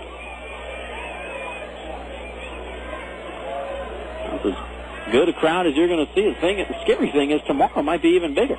0-1 ground ball right back to the pitcher, Mathis. To second for one in the relay in the dirt and scooped by the first baseman, Gack. A 1-6-3 double play, and that will short-circuit the Quakes rally here in the bottom of the 8th. 1-6-3 the scoring. Mathis to Durán to Gack. And that will do it here in the bottom of the 8th. So a 2-run lead is going to have to be enough as the Quakes try to close this out in the first game of the year. Rancho in the 8th, no runs on an infield single, no Bakersfield errors. And one runner is left. To the 9th we go. Quakes 3 outs away from a victory. It's the Quakes 4 and the Blaze 2.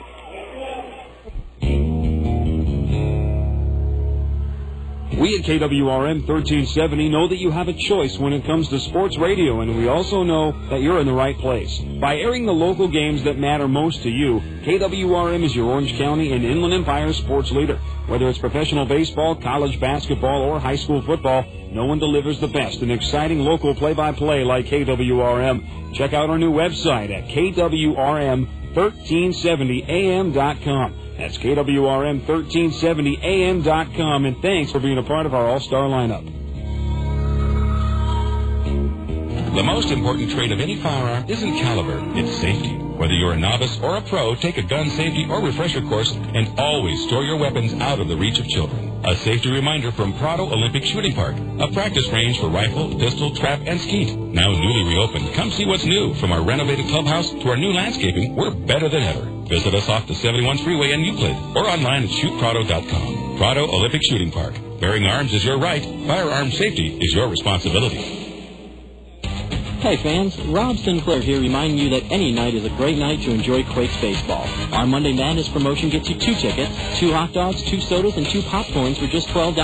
Come out for Weenie Wednesdays and enjoy delicious Farmer John hot dogs for just $1. And every Thursday, quench your thirst with $1 beers and sodas on Dave & Buster's Thirsty Thursday. To order Quakes tickets in person, stop by the Epicenter from 10 to 5 Monday through Friday and 10 to 2 on Saturdays. You can also order by phone by calling 909-481-5252 or buy tickets online at rcquakes.com.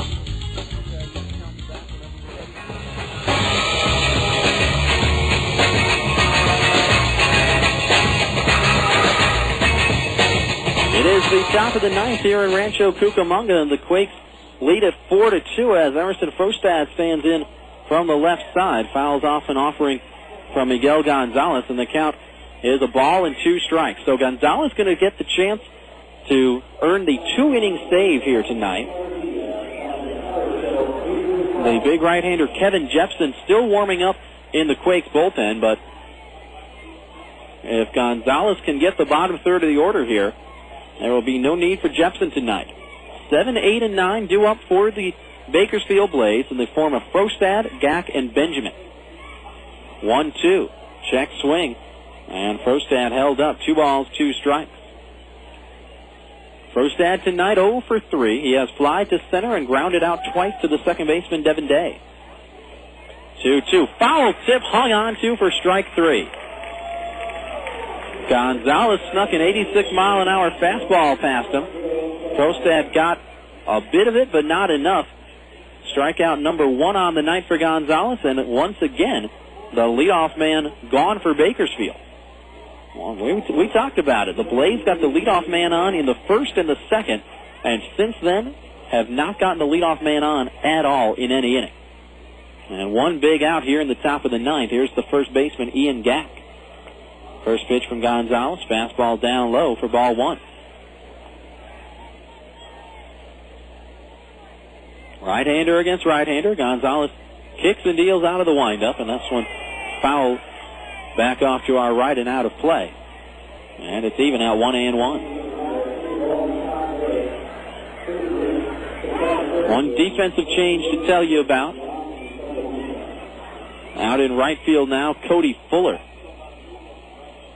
Playing right field for the Quakes in place of Matt Pauley. He came in to run for Pauley in the bottom of the 8th. Curveball misses. 2 balls and a strike.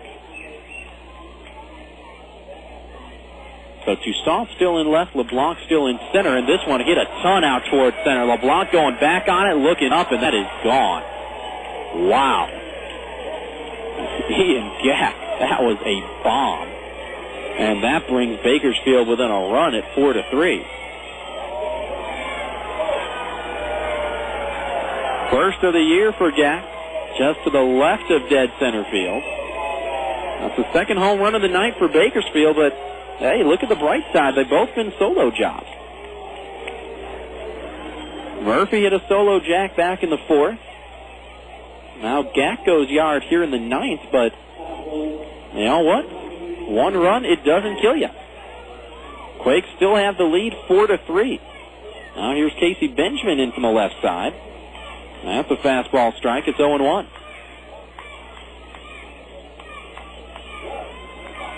Right-handed pitcher, left-handed batter. 0-1, changeup, down low. And it's 1 ball and 1 strike. Benjamin tonight, 1 for 3, with an RBI double back in the 7th. 1-1, slider strike, and it's 1-2.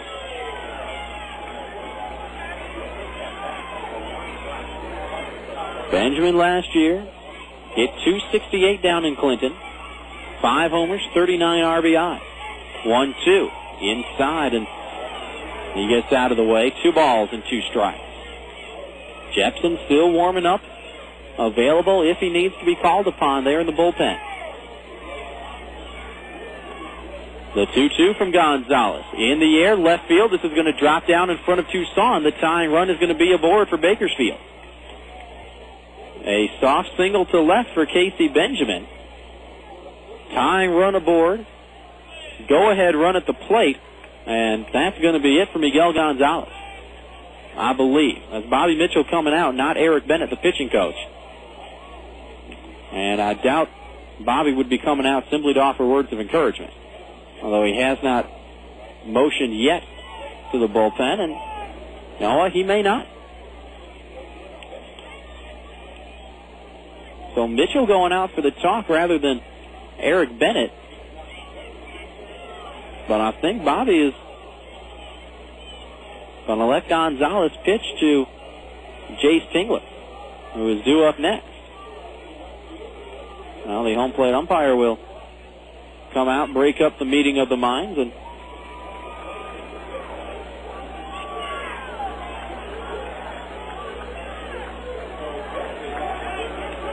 I take that back. That was Eric Bennett. So Bennett goes out for the talk. Gonzalez is going to stay in. He has given up a home run and a single here in the 9th. And again, here's the situation. Tying run is at first for Bakersfield. Go-ahead run at the plate in the form of Jace Tingler. Gonzalez from the stretch. First pitch, a fastball strike at the knees. It's 0-1. Quakes up 4-3 here in the top of the 9th, trying to win on opening night in front of a crowd of just over 5,000. Sandoval in on the grass at third. Middle infield back at double play depth. The 0-1. Inside corner at the knees. It's 0-2 now. Jace Tingler tonight has done well in the leadoff spot. A couple of hits, but he's also grounded out twice. Boy, Quakes would love a ground ball right here. Turn 2. Let's go home. Here's the 0-2 from Gonzalez. Ground ball right to Day at second. Bobbles it. And past him, it goes into short right field. All hands are safe. Oh, that was the double play ball right there. And Day just got a little anxious trying to make the shovel to Rodriguez before he had it in his glove.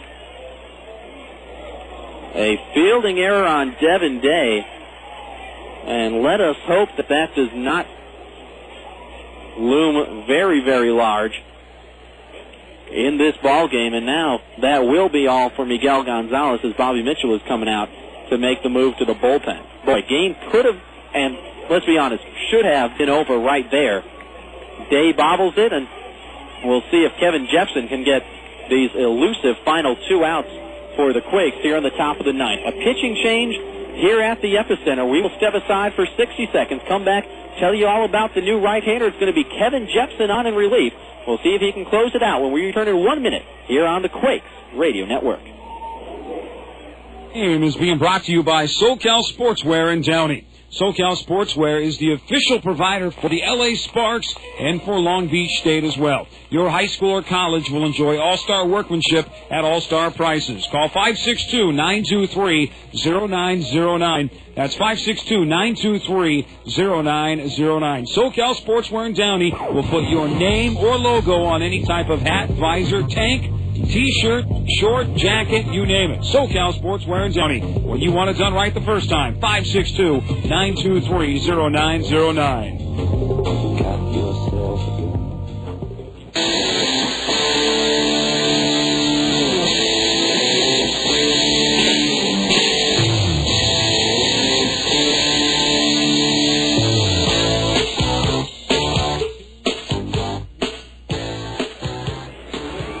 So it is the right-hander Kevin Jepsen on to try and get outs 26 and 27 in this game. Gonzalez had a great chance to get the save, but Devin Day boots what could have been a potential double play ball to end it. And Bakersfield lives, at least for the moment. Here's the situation. Quakes up 4-3 here in the top of the ninth. Bakersfield has the tying run in scoring position. That would be Casey Benjamin's second. Go-ahead run is at first for the Blaze. That would be Jace Tingler. And the first man that Kevin Jepsen will face is the second baseman, Timothy Hulett. Jepsen, a big right-hander. Hulett will bat from the left side. He is 0 for 3 with a walk tonight. And Jepsen works immediately from the stretch. Check of the runners, kicks and deals, and a fastball right on the outside corner for a call, strike one. The vitals on Kevin Jepsen, 6'3", 215 pounds, from Chandler, Arizona. Has not yet turned 22 years old, just 21. Here's the 0-1. Fastball up high. And it's a ball and a strike. Jepsen, a second-round pick back in 2002.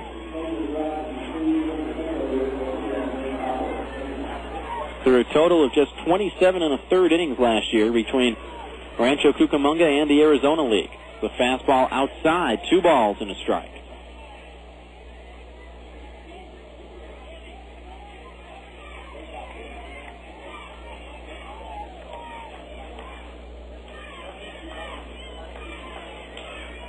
Two-one from Jepsen. High cheese, blew it right past Hulett.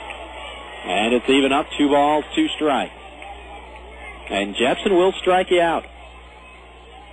Last year between the Quakes and the Mesa Angels had 28 strikeouts in 27 1/3 innings. Now the 2-2. Just missed on the outside corner. And how Hulett had the guts to take that pitch, I do not know. Because that looked to be right on the black to me. Doesn't get the call, though, and now it's full. The 3-2 on the way. Swung on and missed for strike 3. 2 gone here in the top of the ninth as Hulett goes down swinging. First strikeout of the night for Jepsen. And now the Quakes just need one more.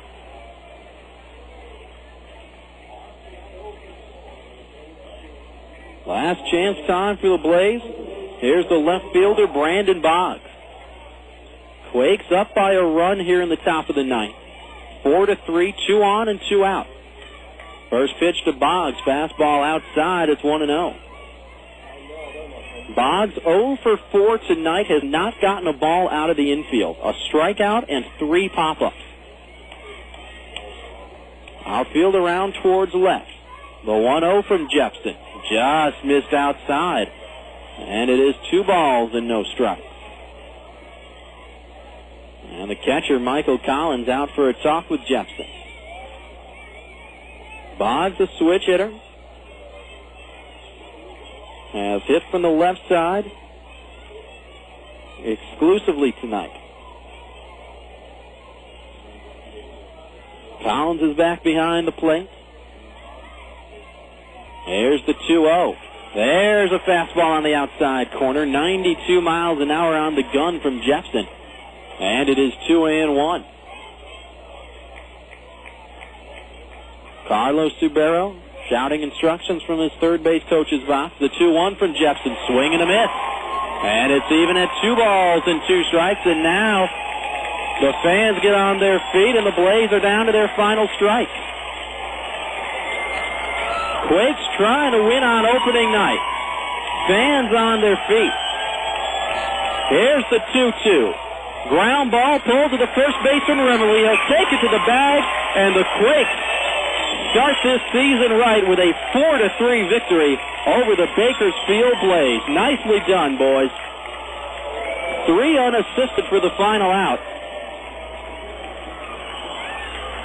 As Brandon Boggs grounds out, Kevin Jepsen gets the final 2 outs to earn his first save of the year.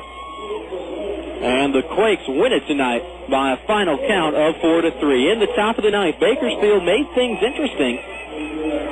They got a run on a solo home run by Ian Gack, then ended up putting the tying run in scoring position and the go-ahead run on base. But Jepsen gets out of it. Bakersfield in the ninth, 1 run on 2 hits. There was 1 Quakes error that thankfully did not come back to hurt them. And the tying and potential go-ahead runners are left on base. 2 left for Bakersfield. Final score tonight, Quakes win it 4-3. We will go ahead and step aside. When we come back, it'll be the Yellow Book USA post-game show. That's coming up here on the Quakes Radio Network.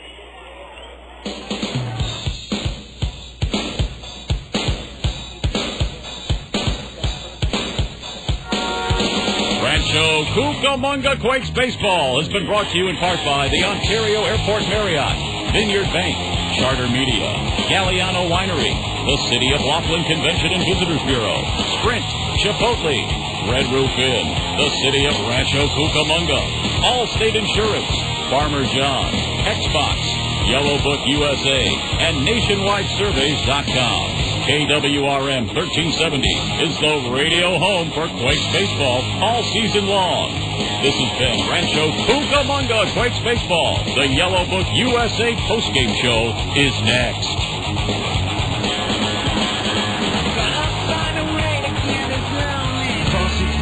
Termites, feasting, fishing, tackle, paints and spackle, tubs, jacuzzis, tapes and movies, everything from A to Z. Tile and lumber, tons of plumbers, elevators, coffee makers, radiators, party favors. Take a look and you'll see. Let your fingers do the walking, Yellow Book, not the other book. Fences, gates, inline skates, artists, posers, florists, grocers, water coolers, bakers, jewelers, everything from A to Z. Duct-tape landscape, sit-down mowers, dentists, false teeth, uppers, lowers, wholesale, retail, farm mail, white whale. Take a look and you'll see. Let your fingers do the walking, Yellow Book. Let your fingers do the walking, Yellow Book, not the other book. To place your ad at people's fingertips, call 1-800-YB-YELLOW. Yellow Book, not the other book. The 2006 Rancho Cucamonga Quakes aren't always playing baseball at the Epicenter. During their downtime, you can catch them playing the official gaming console of the 2006 Quakes, Xbox 360. Xbox 360 is the most powerful video game and entertainment system out there, delivering the best games, the next generation of premier Xbox Live online gaming services, and unique digital entertainment experiences that revolve around you. Xbox 360, available now at your local retailer. Jump in at www.xbox.com for more information. Welcome to the Yellow Book USA post-game show. Put your information up in Yellow Book, not the other book. This is Quakes Baseball.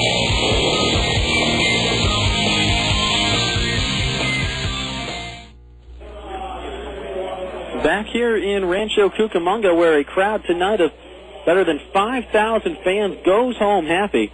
As the Rancho Cucamonga Quakes, hey, we only scored runs in 1 inning, but that was plenty. 4 runs in the 5th, and it holds on. Turns out to be just enough for the Quakes tonight as they hold on for a well-played 4-3 victory over the Bakersfield Blaze. With the victory, the Quakes improved to 1-0 on the season.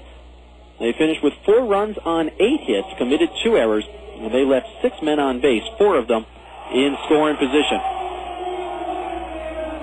For the Bakersfield Blaze, they dropped to 0-1 with the loss. 3 runs on 10 hits for Bakersfield. They also committed 2 errors, and they left 9 runners on base tonight, 4 of them in scoring position. The winner tonight for the Quakes is the right-hander Nick Green. He improves to 1-0. A nice, strong outing for Nick Green. He goes 5 innings, gives up a run on 5 hits with no walks, 1 hit batter, and 5 strikeouts. Taking the loss for Bakersfield was their starter, Eric Hurley, who worked into the 5th but not out of it. And we'll talk more about that in a minute. But Hurley tonight goes 4 2/3 innings. Is responsible for all 4 runs for the Quakes. All 4 of those runs were earned. He gave up 5 hits, 2 walks, and only 1 strikeout tonight for Eric Hurley. The save goes to the right-hander Kevin Jepsen, who gets the final 2 outs. They proved to be a little bit elusive, but Jepsen came in and slammed the door in the 9th to pick up his first save of the year. So again, the Quakes win. Rancho now 1-0 on the year. 4 runs, 8 hits, 2 errors, and 6 left for the Quakes. Bakersfield falls to 0-1 with the loss. 3 runs, 10 hits, 2 errors, and 9 left aboard for the Blaze. The winner tonight, Nick Green, he improves to 1-0. Eric Hurley takes the loss for Bakersfield. He drops to 0-1. And the save goes to Kevin Jepsen, his first of the year. Fans, let's go ahead and step aside for 60 seconds. We'll come back, take a look at how all these runs were scored when we return in 1 minute on the Yellow Book USA postgame show. Faucets leaking, termites feasting, fishing, tackle, paints and spackle, tubs, jacuzzis, tapes and movies, everything from A to Z. Tile and lumber, tons of plumbers, elevators, coffee makers, radiators, party favors. Take a look and you'll see. Let your fingers do the walking, Yellow Book, not the other book.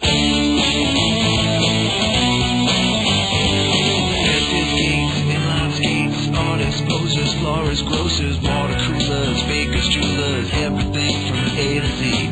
Duct tape, landscape, sit-down mowers, dentists, false teeth, uppers, lowers, wholesale, retail, farm mail, white whale. Take a look and you'll see. Let your fingers do the walking, Yellow Book.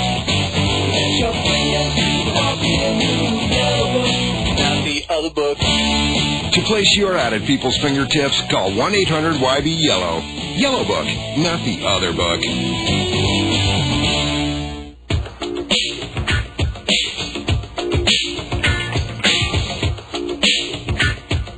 Back here at the Epicenter on the Yellow Book USA postgame show, as you're going to hear the fireworks going off in the background in just a second.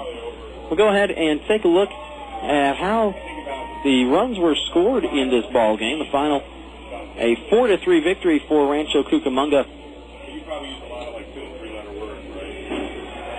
in the home opener here tonight. And things were slow in the beginning. These teams were scoreless through the first 3 innings. And Eric Hurley for Bakersfield had faced just 1 over the minimum in his first 3 innings, and then Bakersfield got him a lead in the top of the 4th. Stephen Murphy with a solo home run out to center field, his first of the year, off of Nick Green. And that made it 1-0. But Rancho would come back, and they would get 4 runs in the bottom of the 5th, and that would prove to be all that the Quakes would need tonight. It started really inauspiciously. Matt Pauley grounded out to start the 5th, and at the time, that marked 6 straight outs for Eric Hurley, but he would get just 1 more out the rest of the way. The rally started with Ben Johnson's single to center field, with 1 away there in the 5th. Then after Cliff Remley popped up, Andrew Toussaint had a good at-bat, worked a walk. That put runners at first and second. Then on a snap throw attempt down to first, the catcher, Nickeas, ended up throwing the ball down the first base line, threw it away. That moved runners to second and third. And then Devin Day followed with a walk as well to load the bases. So at this point, the bases are loaded. There are still 2 outs. Eric Hurley still in the game, and Josh LeBlanc came to the plate, got ahead in the count 2-1, and ripped a single into right field. That scored 2 runs, and it probably should have only have scored 2 runs. But Devin Day went from first to third on that base hit, and Josh LeBlanc ended up rounding first too far. The throw from the right fielder, Stephen Murphy, got cut off. LeBlanc got caught in a rundown, then stayed in that rundown long enough for Devin Day to score from third. And that is what gave the Quakes a 3-1 lead. and LeBlanc ended up going to second because by the time they realized that Devin Day was trying to score from third, they threw to the plate. Devin Day scored. LeBlanc went to second. It was officially a 2 RBI single for LeBlanc, but he brought in 3 runs in the process. Then the very next man, Freddy Sandoval, 3 pitches later, crushed an RBI double off the wall in center field, and that gave the Quakes a 4-1 lead. Bakersfield would threaten in the 7th, and they did get a run off Michel Samar there in the 7th as Ian Gack doubled with 1 away, then scored on a double by Casey Benjamin to cut it to a 4-2 game. And then Samar got lifted after that, gave way to the left-hander Mike Pete, and after a walk, put runners at the corners. Really, the play of the game came. Pete was facing Brandon Boggs at the plate, threw a curveball down in the dirt that skipped past the catcher Michael Collins. Casey Benjamin, the runner on third, thought that he had a chance to come in and score, tried to come in and score. Thing was, Michael Collins found the ball quickly, got to it, made a good throw to Mike Pete, who very alertly was covering the plate. I mean, how many times will you see it that a guy will make a bad pitch and then kind of mope about it and won't cover the plate? Not Mike Pete. He made a bad pitch, but he covered home plate. Collins gave him the throw. Pete applied the tag, and Benjamin was out at the plate. Instead of turning it into a 1-run game that ended the inning right there, kept it a 2-run lead, and that proved to be big when Bakersfield got a run in the 9th off the bat of Ian Gack, a solo home run, his first of the year. But that did it for Bakersfield in terms of scoring. With a couple of runners on and only 1 out, Rancho went to their 5th pitcher of the night. That was Kevin Jepsen, and he struck out Timothy Hulett and then got Brandon Boggs to ground out. And that wrapped up this ballgame as the Quakes win it 4-3 here on opening night. So Rancho goes through 5 pitchers, but Nick Green gets the win, Kevin Jepsen gets the save, and some nice work from the bullpen. Michel Samar gets 4 outs. Mike Pete closes things out in the 7th, and Miguel Gonzalez threw the ball well as well. Fans, let's go ahead, step aside for one last 60-second break. We'll come back, take a look at the full box score, and then we'll take a look at what's coming up here for the rest of the homestand. Final score tonight, Rancho Cucamonga wins it 4-3. We'll be back in 1 minute on the Yellow Book USA postgame show. Faucets leaking, termites feasting, fish and tackle, paints and spackle, tubs, jacuzzis, tapes and movies, everything from A to Z. Tile and lumber, tons of plumbers, elevators, coffee makers, radiators, party favors. Take a look and you'll see. Let your fingers do the walking, the book, not the other book.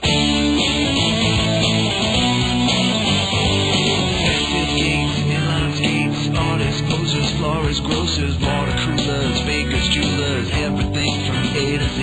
Duct tape, landscape, sit-down mowers, dentists, false teeth, uppers, lowers, wholesale, retail, bomb mail, wide whale. Take a look and you'll see. Let your fingers do the walking, yellow book.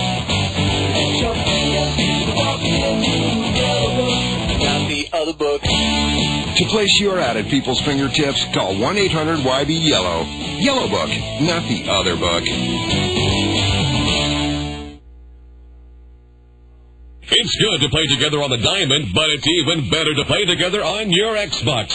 When the Rancho Cucamonga Quakes are not on the field, you can usually find them playing Xbox, the official gaming console of the 2005 Rancho Cucamonga Quakes. With several new games for the whole family, online play with Xbox Live, and a new low price of $149. What better time than now to visit your local gaming retailer and pick up your very own Xbox? Xbox now more than ever, it's good to play together.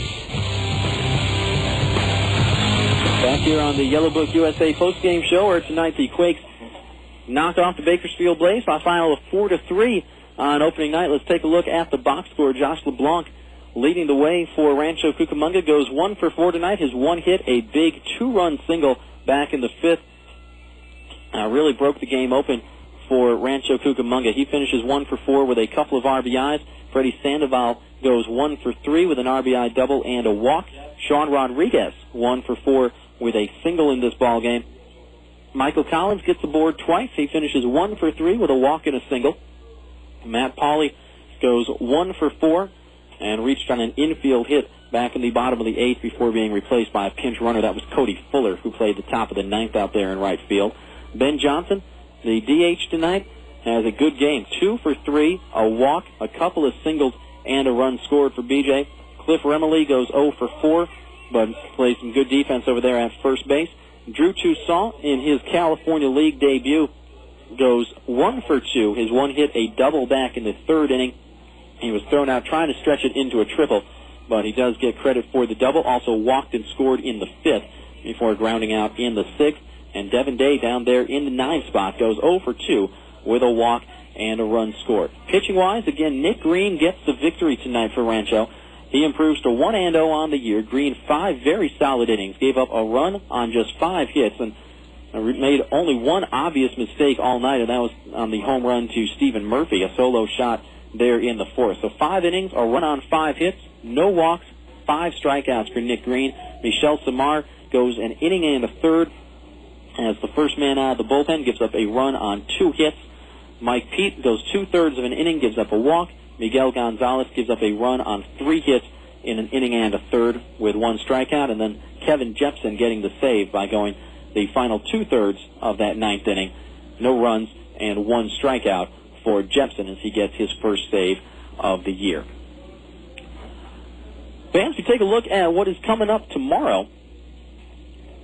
And it's going to be Game 2 of this 3-game series. Rafael Rodriguez will get the start for Rancho Cucamonga. He'll be opposed by Bakersfield right-hander John Bannister. First pitch set for 7:05 tomorrow. We'll be on the air at 6:50 with the Quakes on Deck show. Again, fireworks after the game tomorrow, so come on out. Tickets are available, but they're not readily available. Don't have a lot of tickets available for tomorrow night's game. Expecting another great crowd. We had more than 5,000 here tonight and should have, I believe, even more than that here tomorrow.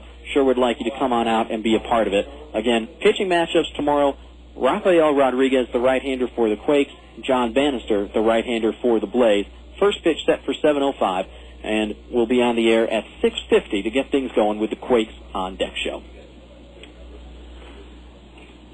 Well, fans, that's the story from here at the Epicenter in Rancho Cucamonga, where tonight the Quakes win a hard-fought 4-3 decision over the Bakersfield Blaze to get the win in front of their home crowd on opening night. For everyone who has been a part of this one, especially tonight's producer and director, John Souter, my name is Rob Sinclair, wishing all of you a very pleasant good evening, and reminding you that Quakes Baseball is a presentation of the Rancho Cucamonga Quakes and the Quakes Radio Network. Again, the final score tonight, Rancho Cucamonga 4 and Bakersfield 3. So long, everybody. You've been listening to Quakes, California League Baseball.